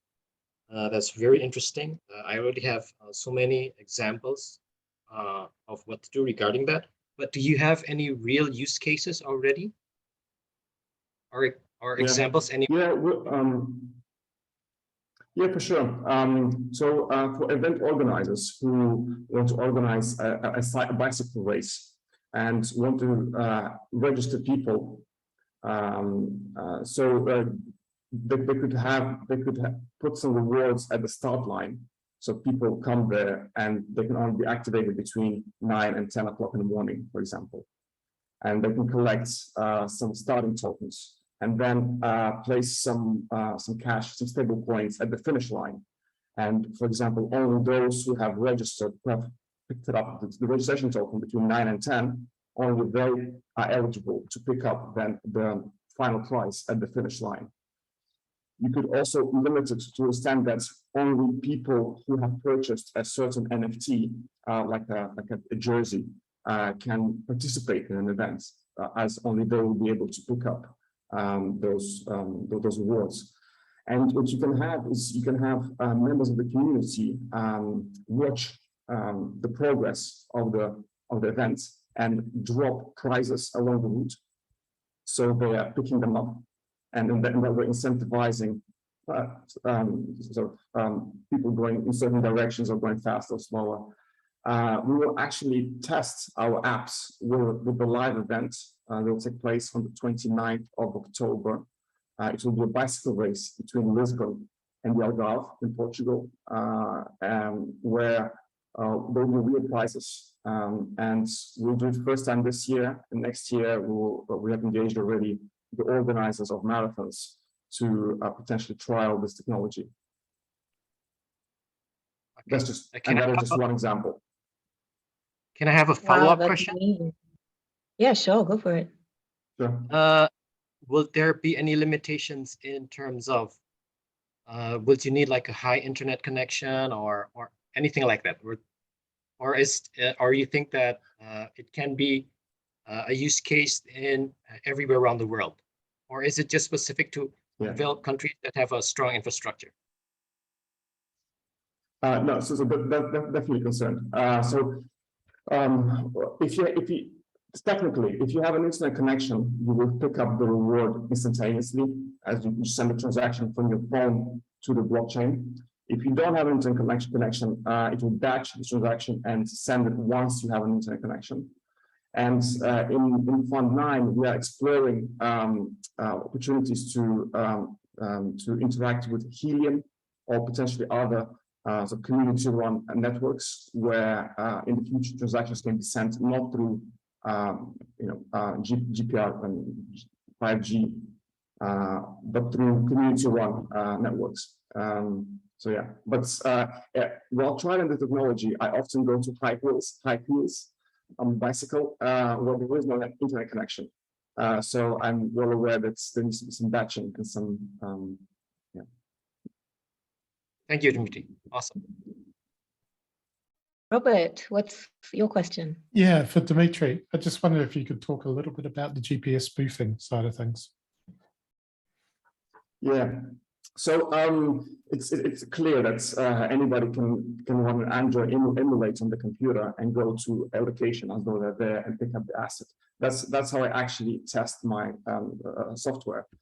So one way around it is to only allow, right now, is only to allow users to pick up rewards if they have a certain NFT in the wallet.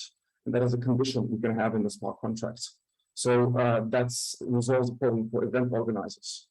Then for anonymous users, what we propose in Fund 9 is to do a cross-reference the Wi-Fi networks and the GSM towers that the mobile phone sees versus a community-run database that holds that information on the Wi-Fi networks and GSM networks that are expected to be around that's user. That's one way to go about it. The other one is to actually interact with community-run networks such as Helium and sign transactions through Helium. That's an area of development, but that's something we're looking at. So I guess in short, our first solution is having this NFT-based tokens in the wallet for users to pick up. Our second is the app to be aware of the Wi-Fi and the GSM networks around it. And then third is to have signing by a community-run network and potentially send transactions through it. Yeah, it would be certainly very interesting to, you've mentioned Helium, but also Foam. I'm not sure where they're at these days, but they're another one that was specialized on location information in a blockchain environment. And certainly this sort of stuff would be useful in like Angela's smart farming type of applications as well, because part of the verification of supply chain related things is that something actually occurred at a given location. So it'd be quite useful in that regard. Yeah. Just to add to that, the choice of Helium is because Dish is a partner of Cardano of IOHK, and they are supporting Helium. So there's our choice is potentially in the direction where the Cardano and Dish is going. So we want to be future-proof. Also an opportunity to hook in with World Mobile. And I suppose it's also great to have a fabulous location for the bike ride. So coming up next, we have Yuri, Frank, and Zuha. Yes, thank you. Are you ready, Yuri? Yep. Could you share a video for the presentation? Yep. Thank you. Hello, Eastern Town Hall members. I would like to introduce our proposal, CNFT community in Asia community. My name is Iri Hayashi, and I am active in bridging Japan and the West through Cardano and CNFT community. The problem we have, there are still only a few dozen people in Japan who are familiar with CNFT. In addition, there are not enough investors in CNFT from non-English speaking countries. Our solution is to build a large CNFT community in Asia by collaborating with Southern NFT, the largest group with over 25,000 Japanese, Chinese, and Korean-speaking investors and creators, and also working with the Vietnamese Cardano community. Our proposal is unique because we are onboarding CNFT's Western influencers within our team. This will allow our community to gather the latest information on CNFT and to help spread the creations by Asian artists to the West. This is our team. We are a team of people with proven track records in CNFT space and community building. Myself and Southern NFT. Ms. Harnunen, she is very active in the Vietnamese Cardano community. Senpai Abe, he runs a twice-weekly Twitter space, and Timothy Ban, co-founder of CNFT Festival and well-known in the Western CNFT scene for his parties. We want to help people from non-English speaking country enjoy CNFT as much as English speakers and expand the CNFT culture. Please support our proposals. Thank you. Thank you. Thank you. Coming up next, we have Frank. Frank, are you ready? Yep. Hello, community. This is Frank from Snapperlia.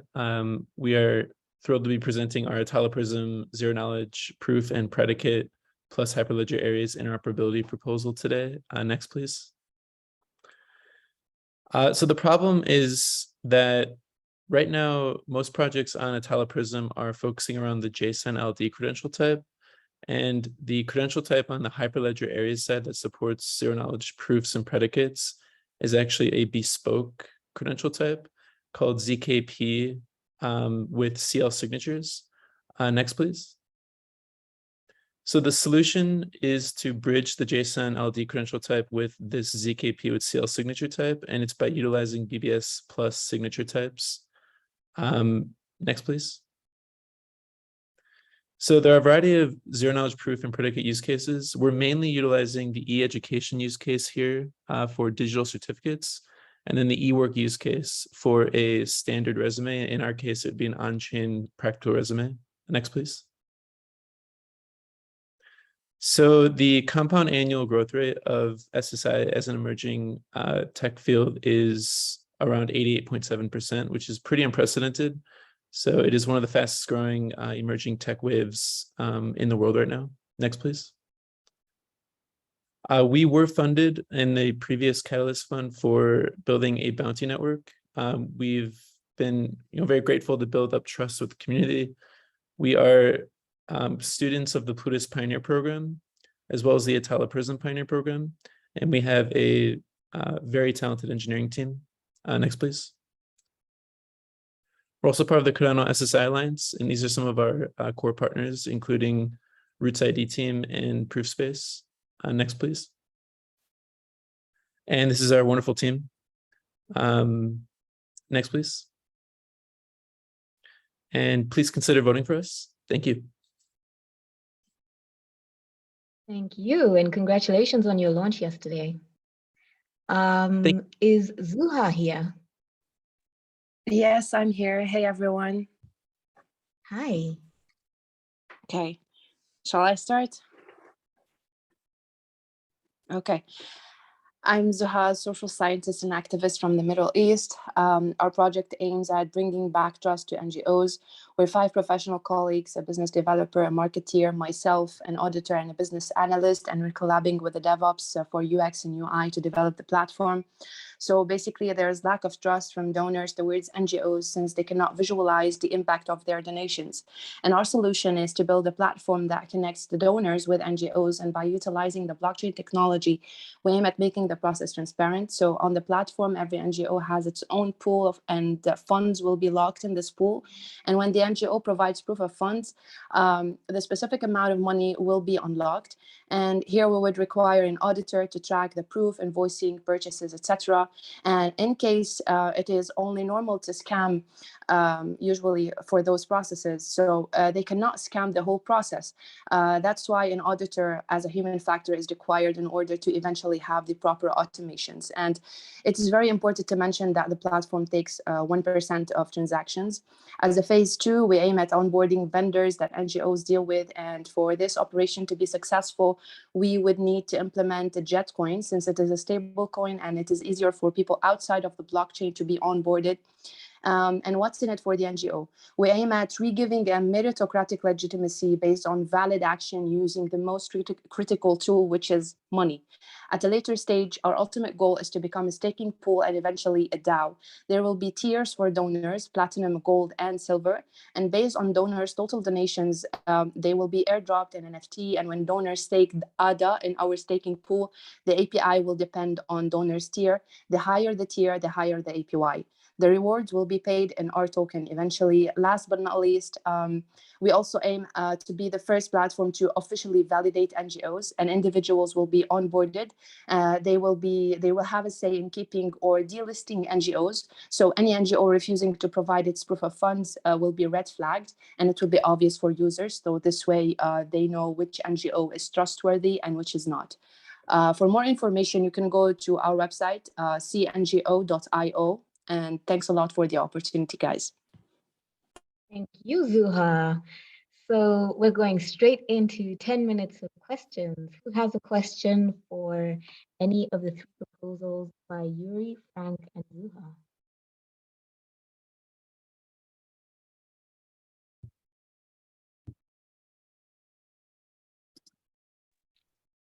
Go ahead, Mike.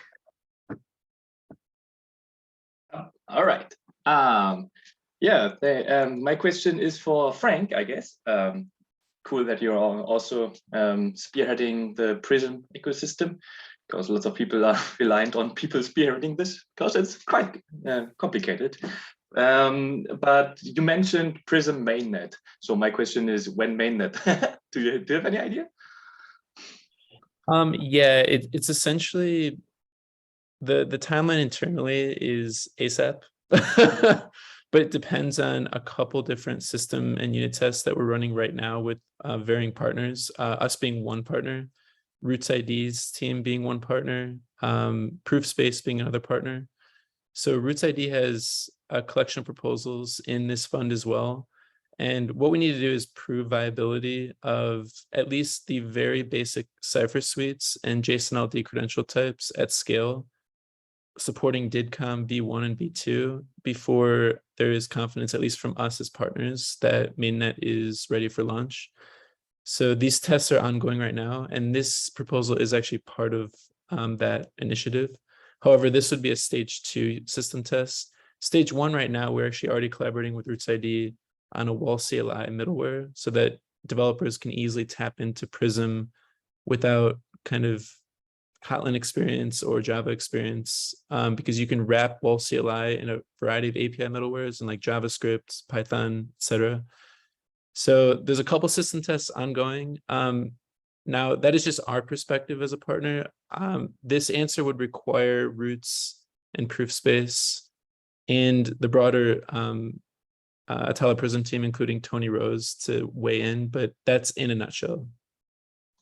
That was enough. Thanks. Yeah, Mike, if I want to add the non-technical side, right? The reason why ATALA Prism is still on testnet today is because they faced a legal blocker because of GDPR, CCPA, and other data privacy compliance. And because we were able to go to consensus, me, Joel, and Tony at the same time, I talked Joel's ear off. The ATALA Prism is the foundation of governance and every cool thing that's happening on Cardano. He allocated support for Prism team from legal to resolve these things. So hopefully Snapbilla will be one of the first, if not the first, commercial partner to launch on mainnet. And of course, if the contract is done for us, then that unlocks the same MSA contract for everybody. So excited. The timeline, probably 1 to 2 months out. Awesome. Do we have any more questions? I had a question actually for both Yuri and Zuha. Yuri, is there any opportunity to partner with the conferences? So let's say if we give you guys a virtual ticket, would that be valuable for the community, the Asian community, to do like watch parties and learn from speakers that talk about NFTs and learn whether it's within Cardano or outside of Cardano community? What do you think about that? Yeah, definitely. It is very helpful for us because our team member is the main member of the Sodan NFTs member is the most famous influencer in Japan NFT scene. So it is great opportunity to onboard the Ethereum space creators into Cardano, I think. Yes, of course, we're open also as a CNGO, we're open for every collab that is impactful on any level. So definitely. Awesome. Thank you both. Collaboration. I love it. Do we have any more questions for the CNFT community in Asian community proposal, the ATALA Prism proposal, and the returning trust to global donation proposal?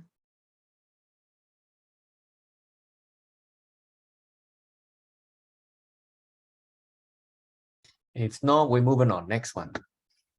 Thank you. Swiftly learn. Okay. So up next, we have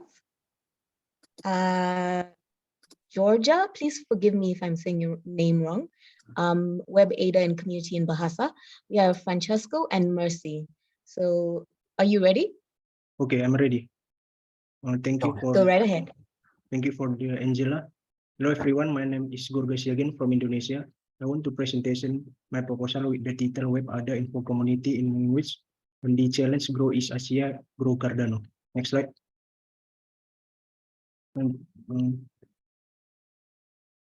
Finish soon. Slide 2. To begin with it, I will tell you how the problems occurred so that this proposal was formed. In problem statements, how do Indonesian and the Cardano community find reliable and contributing Cardano information on the website? Next slide. To solve the problem, we provide solutions on the other website called Rumah Ada in Bahasa Indonesia, and the Cardano community can view reliable information, have discussions on forums, and Indonesia Cardano community can write articles on our other website. Next slide. For constraints is, to be honest, my partner and I don't have the funds to fund this project. That's why we submitted our proposal to Fund 9. To handle it until our proposal get funded, we provide a free PPS server and create activity documentation through the GitHub repository that we provide at the following to track our project at this link. So we hope for other holders, please help for support our proposal so that we can advance Cardano with the Cardano community in Indonesia. Next slide. Our roadmap in the web project and that we are developing, it will last for 6 months, adjusting the implementation of this 6-9 fund. Among them are for Hormone 1, focus on design web development and integration to the Telegram channel about Cardano information. Hormone 2, focus on development web forum Cardano Indonesia in our website. Hormone 3 until 6, back web information Cardano top search target on Cardano Indonesia in Google search within 3 until 6 months. That's all my presentation. Thank you. You can learn more about our proposal with this idea scaling. Thank you very much. Francesco, are you there?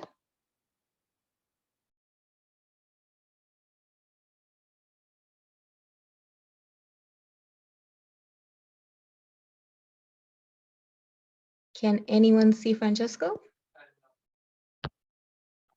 No, Francesco is not here. Francesco? All right, then we're going straight to Mercy. Mercy, are you ready? I think I am. Let's go. Go right ahead. Thank you. Okay, so in Wada, we're all about the people, but our 3 pillars is infrastructure, education, and DApp creation. And we have been quite successful in bringing in a lot of people through our onboarding, awareness, and educational programs. What we're realizing is that in terms of education, as we're bringing more and more people in, we are finding it increasingly difficult to manage just the sheer volume of people and how to streamline education. We decided to put in a proposal in the DAOs Love Cardano because, in Cardano, we know that we don't have a lot of dApps. So, our solution is just to build, for a foundation to build a Web3 education DAO. And in so doing, show Cardano as a platform where communities can build their DAO projects. This is going to be a phased project. And we're going to do it through, as we heard in some of the earlier presentations, there are a lot of teams that are tackling this DAO issue. And it's going to be a lot of collaborations within the Cardano ecosystem. As we know, Wada has a diverse team, and that is the team that we're going to use to build. The main project lead in terms of the tech is Jonty. He's part of Gimbalabs, and basically that's our project. Any questions? Awesome. It's definitely all about the people and all about the DAOs. Exactly. We are skipping right ahead. So does anyone have any questions for Georgia about what he's experiencing in Indonesia, and from Mercy about what she's experiencing working with West Africa? IB, go right ahead. Yeah, I'm actually Andrew using Izat's account, but this is a question for Mercy and the cool Web3 education DAO. So how could third parties or any other projects, if they wanted to collaborate with you in this regards, in terms of providing educational content or in any way, can you explain how that would work out? How the community can get better engaged with this particular project? What we're going to do, thanks Andrew for that question. What we're going to do, within especially the Cardano ecosystem, we have strong connections. I think that just, in making our intentions known is a way that, we are going to attract potential collaborators. We are also going to actually do targeted outreach. There are some that we've already identified listed in the proposal. So there's going to be quite a lot of intentional outreach, as well as just, people hearing what we're doing and reaching out to collaborate. The DAO Love Cardano, sort of that challenge category already has a really strong collaborative feel. We are looking to take advantage of that. That's, yeah, thank you.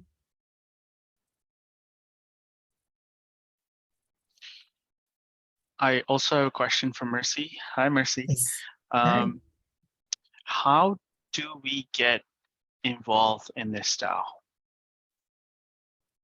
That's a great question. So in the proposal, what we are suggesting is that, so there's going to be an organizing aspect, there's going to be content creators, there's going to be sponsorships. I don't know how many of us have heard of AirDirect.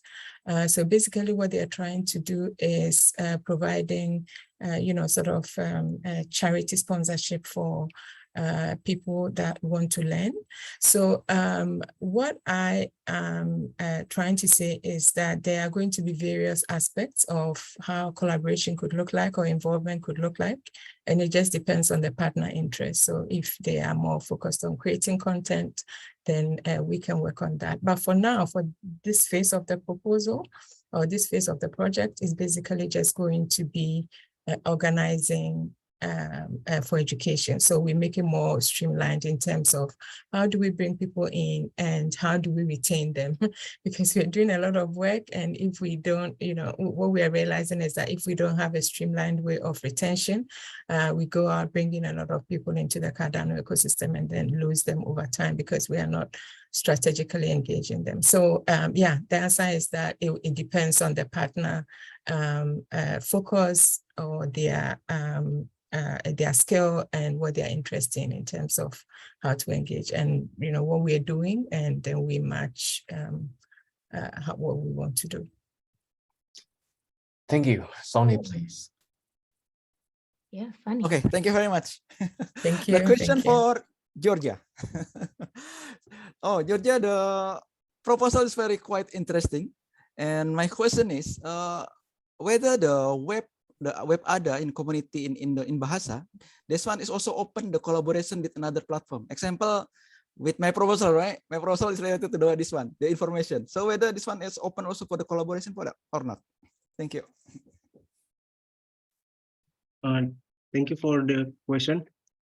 We also open for the collaboration, and that's to our website, and we are very greatly open to this collaboration to make the other ecosystem advance in Indonesia. Thank you.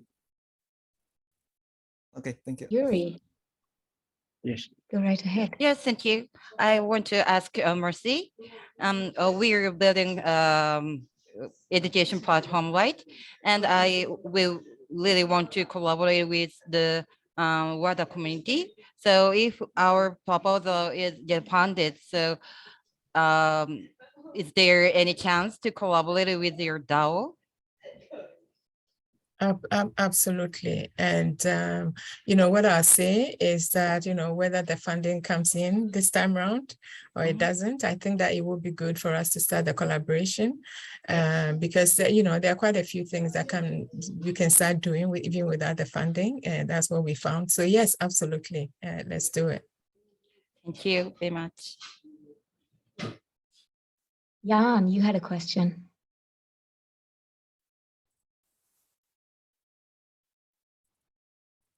It was already answered. Sorry for that. No worries at all.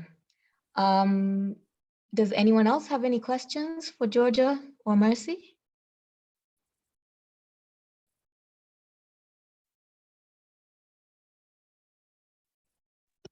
All right, all good. Thank you. Okay, Mike, moving on. Angel and Sebastian, ready? Yeah. Thanks. Mike, you ready? And I am ready. One Angel and final one for the first class, right? So let me go. Okay. Well, hi, this is Mike from Edutainment, and our proposal is Aedou, the language learning game.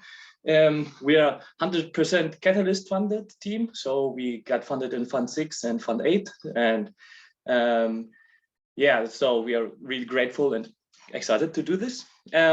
What we are trying to solve is the problem of language learning, because learning a new language is either hard or expensive, and the access to educational material or job opportunities is heavily dependent on your language.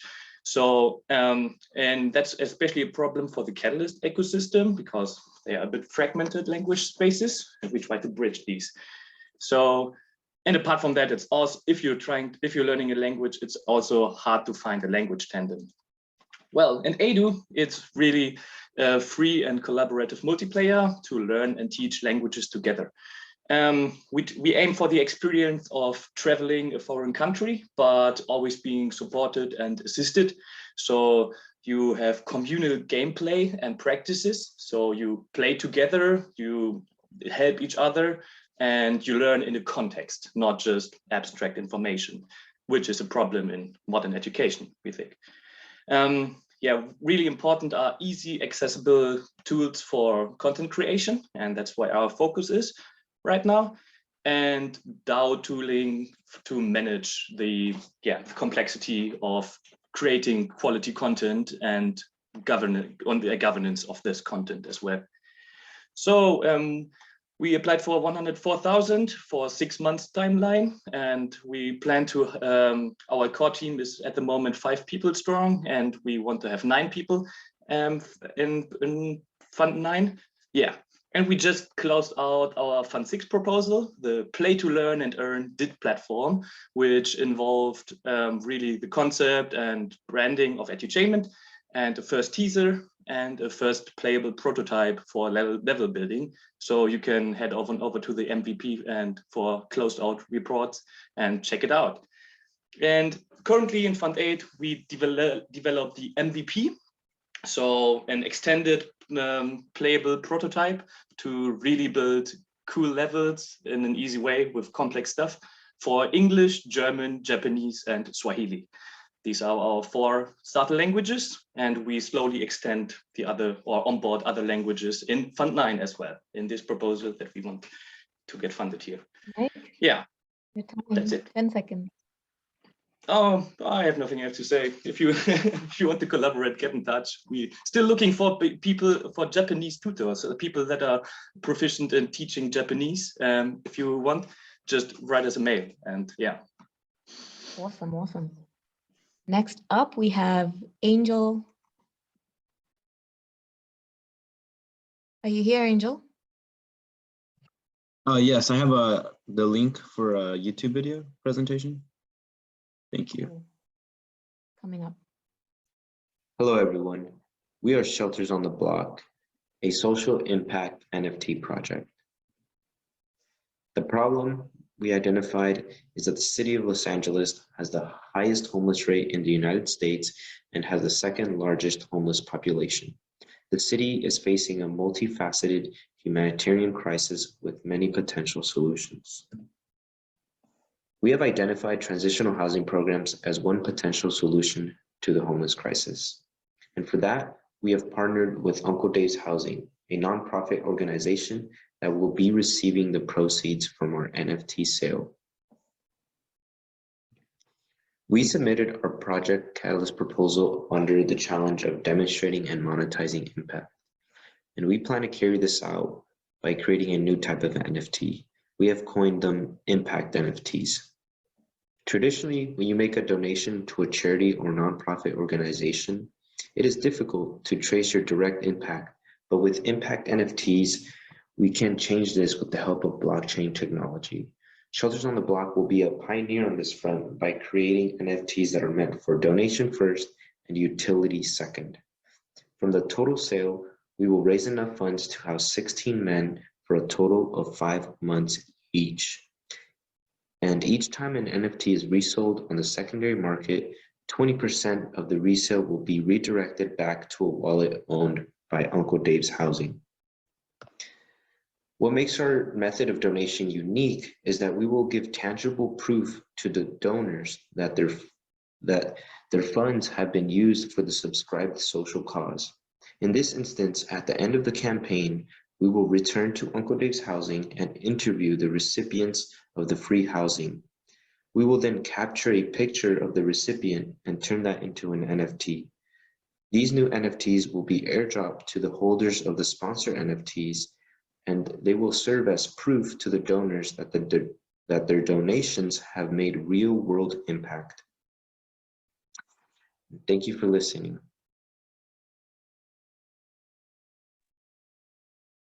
Thank you, Shelters on the Block. Up next, we have Sebastian. Did you know that here in the UK, people bet over 780? Sebastian, are you there? Hi. Hi. Hi, everyone. I have a video, please. You can. Gimbalabs Treasury for Tutors. Gimbalabs is a well-known non-profit developer of technical infrastructure and educational infrastructure that has been with Cardano since Fund 2. On the technical infrastructure side, our most recognized work is the API Dandelion.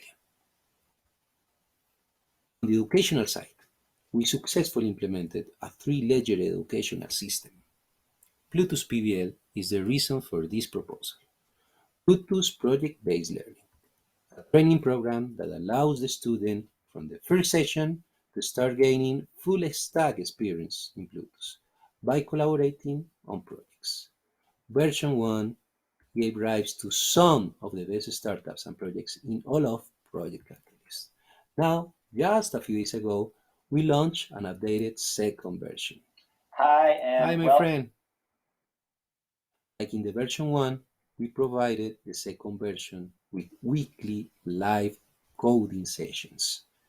Students from Oxford University, from Emurgo Academy, from well-known Project Catalyst startups like Conma started to write. The problem is that the tutors, members of Gimbalabs, are offering mentoring services to new students without financial recognition for their hours of work. The solution? The creation of a treasury funded by Catalyst to cover the tutors' working hours. Our timeline, 3 months. Where can the community track the team's activities? We have designed a tracking system composed basically of 2 smart contracts. One to guard the treasure, the other to distribute the treasure after the fulfillment of specific activities. In this case, tutoring and teaching services in general. As a result, every movement of the received treasure is properly supported. And don't forget, enrollment open now, completely free. Thanks.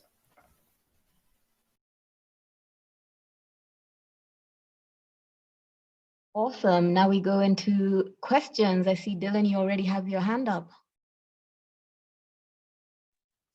Hi again.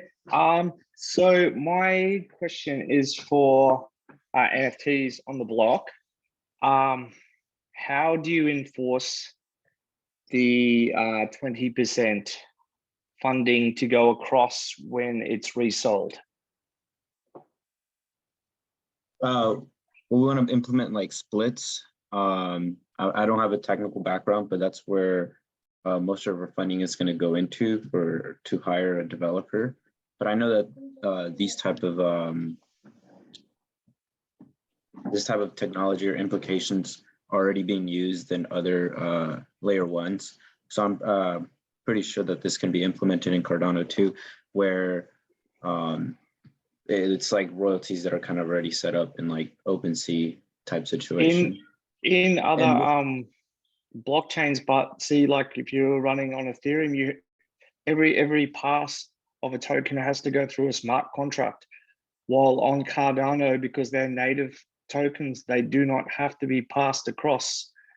So it will be very difficult to enforce that sort of a ruling. We were looking at the same sort of thing for Algae token, where like 5% of fees would then go towards building algae farms and sustainable impact proposals. But the issue with Cardano doing it that way is native tokens don't have to go through smart contracts, so you cannot enforce that.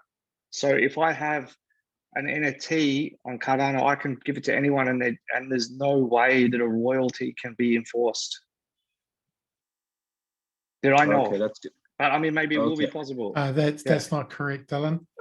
You can actually flow those native tokens. The whole point is they can be have a predicate for spending, which is a smart script. That's smart contract Plutus, way, yes, of course. That's how Plutus works.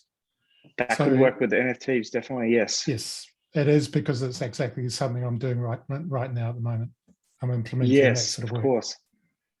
Yeah, and that will be much easier in this upgrade. The CNFT stuff is it does have in the way people are currently using the CNFTs, there is a kind of bit of metadata that goes in one of the first minting transactions to specify royalty requirements, but that's not enforced in any way or shape or form. So exactly the sort of scenario you brought up can happen with that, but there's nothing preventing the use of a smart contract, a Plutus script, to basically do the verification on spending or not, to ensure that the transaction that it's trying to spend it actually conforms to the royalty requirements. Yep, awesome. That is awesome to know. Yeah, I was thinking more native tokens, but definitely with through that way, I can see how it is possible. So thank you for that. Thanks. Go right ahead, Yuri. My question is for Mike. I really love your idea, but I think the most difficult point of your project is the sustainable play-to-earn system, building the sustainable play-to-earn system. So how do you solve this sustainability of your play-to-earn project? Okay, that's a great question. Thanks. So first, the earning functionalities are optional. So if you start playing, you do not need to use all the blockchain stuff, but this only comes in when you register yourself in the DAO, and so you have some, there's a little barrier to earn. Second, the revenue stream of the platform, we just put them all into Treasury, and we have a couple of different ways to generate revenue. For example, it's just plain collectibles that you can get, but also just some nice things that are not necessary for gameplay, but nice to have, and you can buy those with any token you want. And also we have a land plot system that you cannot buy. You can only rent it from a reputable DAO member. So it all actually comes down to having a solid DAO that where you know or where you can trust the members, and yeah, and then split the revenue there and provide the revenue as an incentive for, yeah. Thank you very much. Developing further. Go right ahead, Sarah. So my question is for impact NFTs for the homeless. So thank you so much for your presentation. I really love the mission. My question, I have two questions. So first, can you elaborate on how the secondary market works? So what's the utility of these NFTs, and who do you think will buy these NFTs in the secondary market? And what's the incentive mechanisms? And secondly, could you elaborate on your business model? Thank you. Yeah, so I would say the incentive would be, you would be indirectly investing into the Cardano platform, because what my idea was when I came up with this was I wanted to create like a new form of donating, because like I said, normally when you donate, it's hard to see what your impact is. So when you donate to our NFTs, you can see that impact that we're having, because we're going to be interviewing the people who receive this housing. So you can feel that connection, and you can feel like you can we'll actually link it up to the sponsor that you get. So when you first buy an NFT, you're going to be linked up with the sponsor NFT. And then once we carry out the campaign and we raise the funds and we put somebody into that shelter, into that home, we're going to interview that individual. We're going to take a picture of them, do a new NFT, and all those videos and all that content. I would say that's what's like the value proposition. And you're getting, as a holder of the NFT, you're getting to see all that process happen. And I would say it's more of a holistic feeling of knowing you're a part of this and knowing you're the one who helped put that person inside a home. And then overall, at the end of this is just gonna make Cardano kind of stand out, because the reason why I decided to go with Cardano was because I felt like the community within Cardano is different than other layer ones. In my opinion, I don't see a lot of these stuff, like not just what I'm working on, but just all the other great projects about social impact, about the environment. I don't see that a lot in other layer ones, like I said. So I just feel like all these type of projects in general, not just my proposal, will make Cardano stand out as a blockchain that's more unique than others. Totally agree about Cardano's community being more social and environmental impact focused. How about your business model?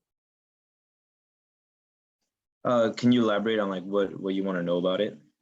So how do you make this project more sustainable? Is it are you going to generate your own revenue, or are you going to become a nonprofit and basically ask for donations for your own operation? So what we're doing right now is we're partnering with organizations that are already nonprofit, and they're going to be the ones receiving the proceeds. What we plan to do if we do get funding is we're going to set up a wallet for them. They're going to post it on their website to kind of proof that it is their wallet, and then everything can be traced through their address. But what I'm hoping to do in the far future is I'm a current student at the University of Southern California, and I would like to turn this into like a club so students could continue on doing this type of work. And we're planning to ask for new funding rounds as like new campaigns each time. Like our campaign right now would be the Uncle Dave's transitional housing campaign. And something that I don't know if it was emphasized enough in the video that I presented, a thing about us too is that we want to educate the public about the struggles that come along with being homeless, because I've learned a lot along the way.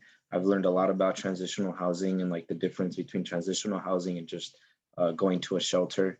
And I think all that knowledge can really help people be more sympathetic towards those on the streets. And so that's what we're trying to do.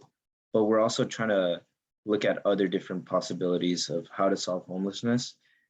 So our next campaign, we're debating about maybe just maybe partnering up with like a rehab that's trying to get people off substance abuse, and then we'll create like a new type of campaign, but our mission will still be the same of trying to educate people about homelessness, and then also just overcoming it and like just chipping away at it through different views. Because homelessness, at least in Los Angeles, because I've talked to other individuals about the homeless situation in their country, it's much different in LA than in other countries, but at least what I'm trying to get to in LA, it's a lot of mental health issues, but it's also a lot about high rent costs. Sorry, interrupt, So, Angel.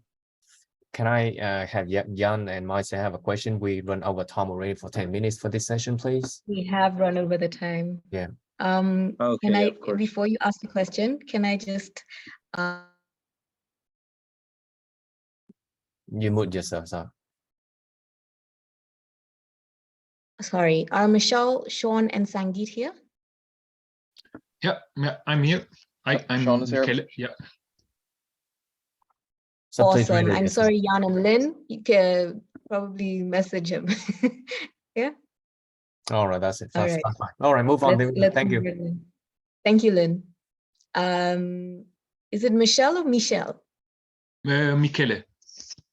Michele. Please go right ahead. Yeah. I was sharing a presentation in case it's available. Otherwise, it's not a big deal. But yeah, I just shared that. So yeah, I guess I can start.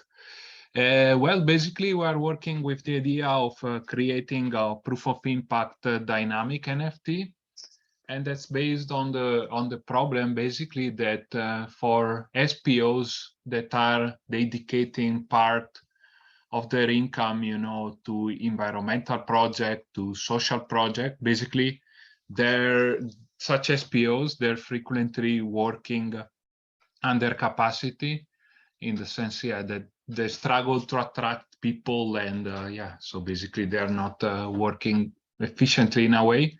So what we are proposing here is a dynamic NFT in one way, which is tracing the impact which is being created. So depending on how much you've been staking on specific pools that are focusing on creating impact, basically what we get is an NFT that somehow tracks the impact of what you've been invested. So from that perspective, the hope is really that there will be some kind of gamification element, related to the NFTs, so that people are starting to use more such environmental, mission-driven pools. For example, it's quite a famous coalition in the Cardano community, and so the objective is really to increase the engagement. And we are doing this as an impact scope, where basically we have been building for 1.5 years tools, tools for climate solutions, mostly in the crypto space. So I don't know whether that's it, pretty much the idea.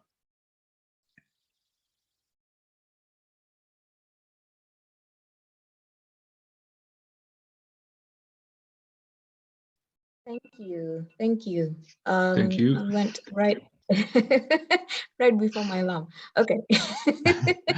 Up next, we have Sean. Hi, could you zoom in a little bit, please, if that's possible? And hi, everyone. This is my first Eastern Town Hall. My name's Sean. I'm from Ireland. I'm the founder of OpenLitterMap and Littercoin. So we're turning cleaning the planet into a game with climate rewards. So OpenLitterMap is my lifelong mission to fix litter and plastic pollution. It's what I studied in university. I'm a geographer by training. I studied maps and data and citizen science, and I did 2 masters to develop this methodology. So people use their devices to take geotagged photos of litter and plastic pollution. These get mapped, and all of the data, all of the code is accessible. It's open source, it's all open data, so it's open for everyone to participate. Next slide, please. So we were Catalyst funded in Fund 4. It took 15 years, but I got my very first funding from Catalyst. So that's a testament to the potential of Catalyst for disrupting science innovation. Here is a list of some of the major achievements we've been able to achieve since our first funding. I won't have time to get into all of them, but we're currently growing at 0.5 uploads per minute, or 1 upload every 2 minutes. So we're growing steadily at the moment, and you can visit openlittermap.com, click on the global map, zoom in, and you can explore all the data anywhere in the world and see what does litter and plastic pollution look like in your community. And if it's not mapped, you now have the tool to create new knowledge that the world previously didn't know about. So we quantify, measure, and tokenize environmental impact. Next slide, please. So Littercoin is not like any other cryptocurrency. First of all, you can't buy Littercoin. It won't be listed on any exchange. You can only get this token by doing the work. So you have to download our app and use it. The advantage of this is it has a very low barrier to entry. People don't need to invest in anything. They don't need to spend any money. They just need to download our app, take a few photos, and they're automatically earning their first token. So it's designed to be a very easy introduction to the world of cryptocurrency. And the way we're writing the smart contract will mean that you can only spend your Littercoin in pre-approved stakeholders in the climate economy, such as zero waste stores, and it has the additional benefit of being dog friendly. Next slide, please. So we have 3 proposals for Fund 9. The main one is Littercoin, but we're also running Litter Week. It's a data collection competition for schools. We'll leave it there. Thanks. Up next, do we have someone from Synthetic Asset Marketplace?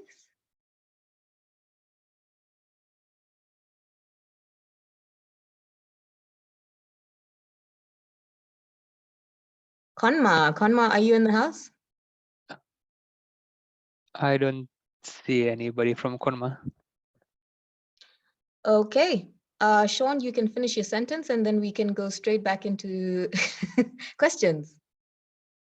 Bonus points. Yeah, I just wanted to say we have 3 proposals for Fund 9. So we've got the development of Littercoin and Open Litter Map, the citizen science platform. We're running Litter Week. It's a data collection competition for schools. So in most countries, they have something like Science Week or Environment Week, but it's just 1 week in the year. And there's Earth Day. Earth Day is 1 day. And then there's 364 days are not Earth Day.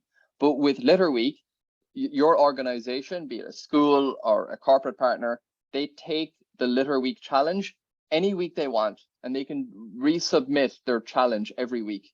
So it runs all year round. And then at the end of the year, we have prizes live on Instagram. I'm also developing dozens of other citizen science apps. So citizen science, that's involving ordinary people in collecting data. In my opinion, it's the most important thing for the environment right now. It's the next big scientific revolution.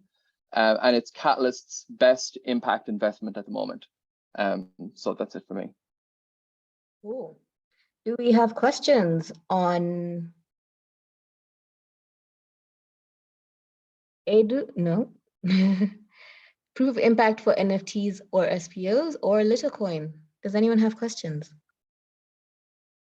Jan, go right ahead. Yes, I have. Is it a question or more of a suggestion to Littercoin, to Sean? So I come from a hospitality background, and we have these programs every week. We have these corporate social responsibility programs where it involves collaborating with the community to have cleanup events in the surrounding area. So perhaps I think what you're doing is really cool. So perhaps you could develop a collaboration with your local hotels. It's more of a suggestion from me. Yeah, suggestion taken. That's a great idea. We have several corporate partners already using the app. And if hotels want to get involved as well, they'd be more than welcome. So many groups organize cleanup events, but most of them, they don't track their effort. They don't quantify their positive environmental impact. There's no friendly competition between organizations. And that's what we're trying to do, is to make that fun and more accessible. Dylan, go right ahead. So I'm just curious to know more about the NFTs for SPOs. You said you're creating tools. What are these tools? If you could just expand on that. Yeah, so basically the idea really is to be able to connect, impact SPOs with the dynamic NFT. And like the tools we created already, they're more like from CO2 calculations, in the sense we've been working to basically being able to calculate the carbon emission of a wallet owning, basically, and yeah, so we have on our internet page a page which allows to calculate your wallet emissions, basically, for Ethereum and Bitcoin. And yeah, that's how we wanted to extend as well, by having a conversation with mission-driven pools, that are focusing on creating impact in identifying metrics which can be reused to be shown basically on the dynamic NFT, and create this gamification element. I hope I replied to your question. Yeah, okay, that sounds great. Getting a little bit more in depth into how they're calculated, like what are the system boundaries? I guess being interested in carbon sequestration and things like that myself, I just want to know how you judge those system boundaries, because obviously there could be multiple parameters involved that I guess you have to make assumptions of what isn't it and what is included. So is that sort of methodology for your approach open source, and what are those where are the boundaries? Yeah, that's we are actually developing the methodologies, not open source. I agree. It may probably be easier to start with a very, and that's what actually we are proposing, that's basically a proof of concept for a very specific, domain. And I guess it's easier to focus on carbon CO2 emissions, just because, we have knowledge there, with the hopefully, to be able to extend it to other sectors in the future. And yeah, when it comes to system boundaries, that's a good question. And well, actually, we are working also on another proposal, which is somehow having the objective of really being able to make sure that, it's how can I express that? In the sense that to be able to find some common metrics which can be reused along different projects in a way, and that's a bit the challenge. And well, that's the first time we are participating in the Cardano community, so we want to experiment, let's say, with this first proposal. Excellent. It's Great idea. Yeah. Thank you, Michele. Thank you. Blaine, you have a question? Yes, it's a quick question. Can you hear me firstly? Sometimes my mic isn't too good. Okay, cool. Yeah. Quick question to you, Sean, and Littercoin. I was just wondering what the response and sentiment is around this blockchain project within the non-blockchain eco community, because one thing I've experienced through speaking to various people and projects in the space is there tends to be a bit of a stigma around, the intersection of blockchain and sustainability. So I was just wondering what your experience is, and if you've experienced that, and or maybe also what your strategy is around that kind of that communication challenge? That's a very good question, and most of our users know nothing about crypto. They're totally crypto new. They're illiterate, I would say. But what we've done is we don't talk about blockchain or crypto at all. We just let people collect data and become empowered with citizen science, and they're passively earning this other layer of gamification in the background. So most of our users just think it's fun that they're earning it's like new XP points, and they see their Littercoin accumulation building up. And as well, we communicate that Littercoin will never be able to be spent in gas stations or in the fossil fuel economy. Littercoin is climate currency, and it can only be spent in the climate economy. So our users understand the litter and plastic problem. They are willing to pick all this garbage up every day and document it, which is a lot of work. And we communicate that we know that not consuming plastic matches their values. So we try to link them to stakeholders in the climate economy to bypass the fossil fuel industry. So Littercoin's been very positively received by most of our users. But the problem with the non-citizen science people and the non-crypto people, that's another cohort, is they don't understand the value of citizen science yet. Most people think we're just taking photos of litter to create some pretty picture or some collage on the internet. They don't understand that you're actually making real world observations. This is a practice that was once limited to experts and people with PhDs who work for institutions who had held a monopoly on the production of knowledge. And now millions of people can participate in science because we all have a powerful device that can collect data. So the problem for me is not communicating the efficacy of Littercoin. The problem for me is actually communicating why citizen science is really important. But once we prove that citizen science is really positive, and it's going to be the next scientific revolution, Littercoin is, we don't talk about crypto. We just talk about gamification, and Littercoin is another part of that. And that speaks very well to the users who are using our app anyway. I hope that answers your question. Yeah, definitely. Thanks for your answer. And big fan of your project, so best of luck. Thanks, mate. Mike, do you have a quick one?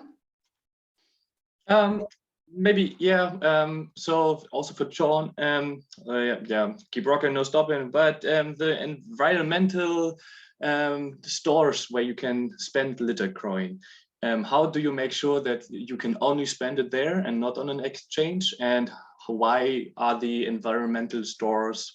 Why are they? What's the value of accepting that? Except for obviously having the bigger picture.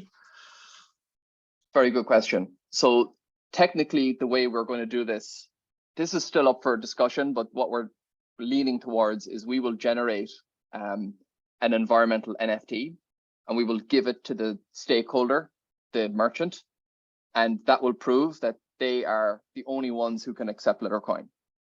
So we will have a smart contract that holds ADA, and this gives every Littercoin value. And stakeholders will apply to us to earn this Littercoin or this environmental NFT. And if they meet our criteria, they get reviewed by our community. And if they tick all the boxes, we issue them an NFT. And that proves that they are part of the climate economy. And that NFT will have to be regenerated like every 6 to 12 months, but that's the idea. I have a feeling we could talk about this for hours. And I'm keeping I quiet. love it, but we have to move on. We have this grand idea that we might end at the end of the hour. And I think we've all been sitting here for quite a while. Let's do it. So up next, we have Izzat and team, who will be presenting on the Imani Web3 legal service portal proposal. Okay. Are you guys ready? Yeah, we're ready. Do you have our presentation? I've been sending it through the presentation link. No. If I provide it to you, would you be able to display it? Yeah, send No, it you through. kind of have 2 minutes. Just go. Here it is. Okay, so I've sent it through to Robert O'Brien. So the idea behind our proposal, while they're getting that set up, is to create a legal services portal. And this legal services portal will address tax issues and jurisdictional issues associated with people who are looking to implement a cryptocurrency project. So the main lawyer behind this is actually in the group right now. Her name is Izzat Begum, and she is here. She is an LLM and a PhD candidate in the field of cryptocurrency. So if they can go to the next slide, please. So the concept behind it is really two-phased: to propose a conversational app platform that would guide entrepreneurs and project leaders to international compliant legal services and structures relevant to Web3 crypto projects. The second aspect is to actually create an authoritative database or directory comprising legislation, practitioners, regulatory sources that will be validated and written to chain to ensure that project developers, if you go to a government resource to find out what the actual rule is about if your token is a security token or utility token, you can find viable research, and you can also go through in that same platform to find a legal professional, starting with Izzat, who has considerable experience in this space, who would help you address this problem in a systematic, proper legal way. Now, that platform would exist. Next slide, please. In the current iteration, that platform will exist at a domain, which you can see here, lawtaxforblockchain.io. But obviously, because this is essentially the intersection of a new field, which is cryptocurrency, crypto tokens, and a new regulatory environment, as all of you have heard, the world is trying to catch up with what to do with crypto projects. We're really happy about this concept because we know that it actually is going to impact absolutely everybody here. So it's not like we're dealing in a competitive space. This is more complementary, and we look forward to your support and your questions. Izzat is here too. So for the question period, hopefully we'll both be able to address any issues you have. Thank you. Thank you. We're now going into a quick fire round. We have 2 videos from a team with the project proposal, Tokenizing Income Share Use Cases and DREP's Equity Resource Hub Deck. So we're just going to watch 2 videos Hi everyone, this is Tatiana. I work for Seedstars, and today we are proposing a proposal for your vote together with CardanoShift, an institution that essentially is a launchpad that supports startups aimed for impact on-chain, with SmartChain, a solution that helps creating solutions as well on-chain, with Proofspace, a verified identity provider, and with Chanson International, an income share agreement provider on the African continent. What we are proposing today are 3 proposals. 1 proposal on tokenizing income share agreements and trying to understand the best use case for these new creations of education financing mechanisms. The second proposal is a proof of concept that proves that the use case we've built is actually something that we can roll out, and we will roll it out on a Seedstars Academy that will take place in Bangalore in Q1 2023. The third proposal is a proposal, it's a Cardano improvement proposal that aims at setting up new standards for education financing for the Cardano community as a whole. How do we share the learnings that we have from the proposals? Thanks a lot, and vote for us.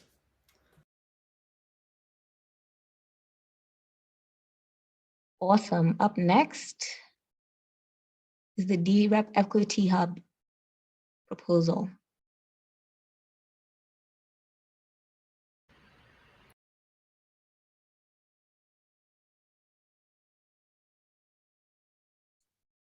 We lost Lynn. Things may break. Oh, it's like something's going on. Lynn, you've stopped sharing. No. Okay. There we go. The Fund 9 campaign for DREP improvement and onboarding. Hi there, we're Kristen and Mercedes.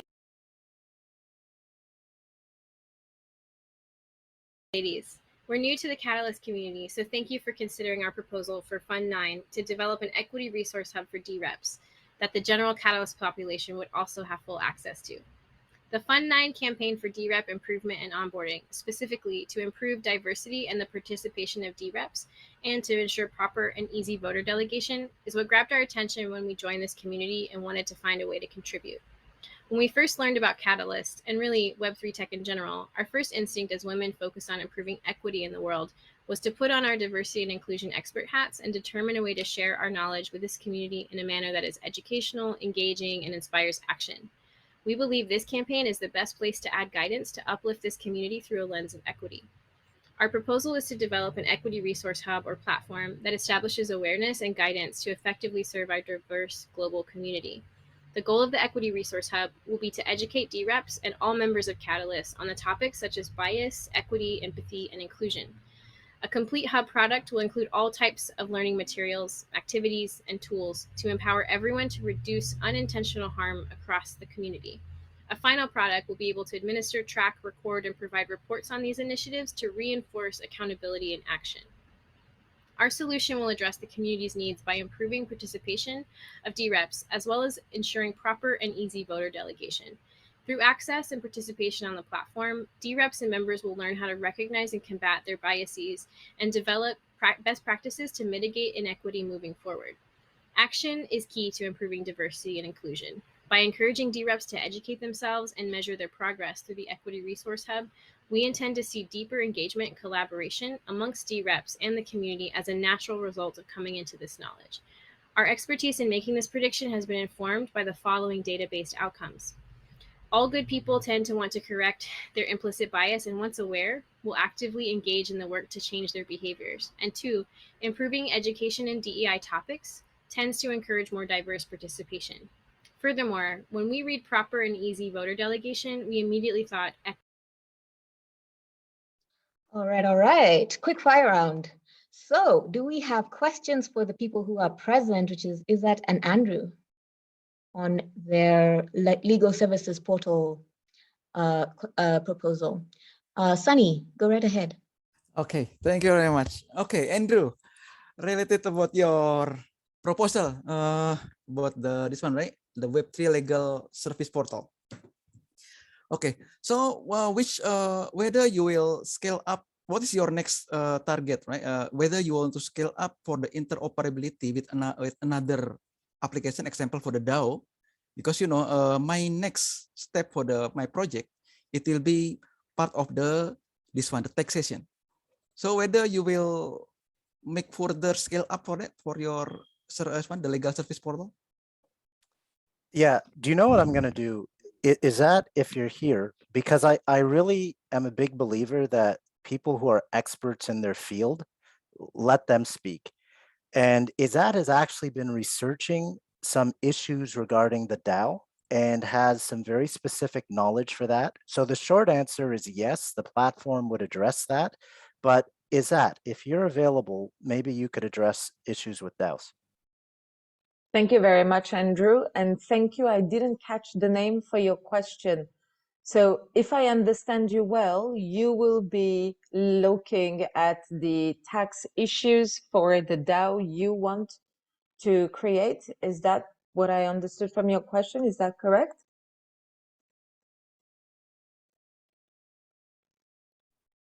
You asking me, IB Rajan? Yes. Yes. Basically, my DAO, it will be, there is have also this one, the taxation also in there, part of the application. If I ask yes, to Andrew, it will be. whether this one will be. Yeah. Mm-hmm. So I'm an international tax lawyer. I've been doing that for 25 years. And so my main focus was tax, because you have to go through the legal box before you can decide what tax regime is for anything that happens from the legal environment. So may that be a company, may that be a transaction, etc. You have to qualify it legally, and then you can draw the tax regime from that. Having done that for the bulk of my career, yes, that is what we are also going to look at, including for the DAO. Okay, thank you. I think it's answered my question. Awesome. Mercy, what's your question? So I am looking at a best case scenario where there is a lot of Mercy, we're struggling to hear you. Can you hear me now? Yes, much better. Okay, so I am looking at a best case scenario where there is a lot of people coming to, get their tax and legal advice. I know that originally it's going to start with just Cesar. I am wondering that, if within the next few months, there is a lot of people coming, how you are going to manage the workload. Thank you very much, Mercy, for your question. And I'm hoping that I will be overwhelmed. And luckily, because I'm only a human being, I know a lot of good things and specific things about some specific jurisdictions. The bulk of my career has been focusing on Europe, Africa, the Middle East, and India in particular. For the other jurisdictions, I happen to have a very wide network, having had to work with the Americas and Southeast Asia in particular. So the idea is that that app becomes a gateway to a community of advisors, and then guiding the companies that are coming to us to the right legal, strategic, tax, finance, you name it, type of advisor to the right location for the ventures and the founders that come to us.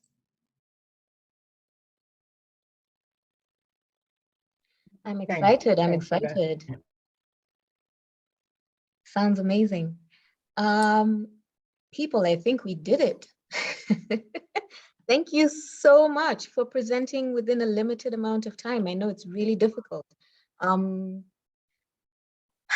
minutes, we all did it. And you stuck around to hear everyone else's proposal. So thank you.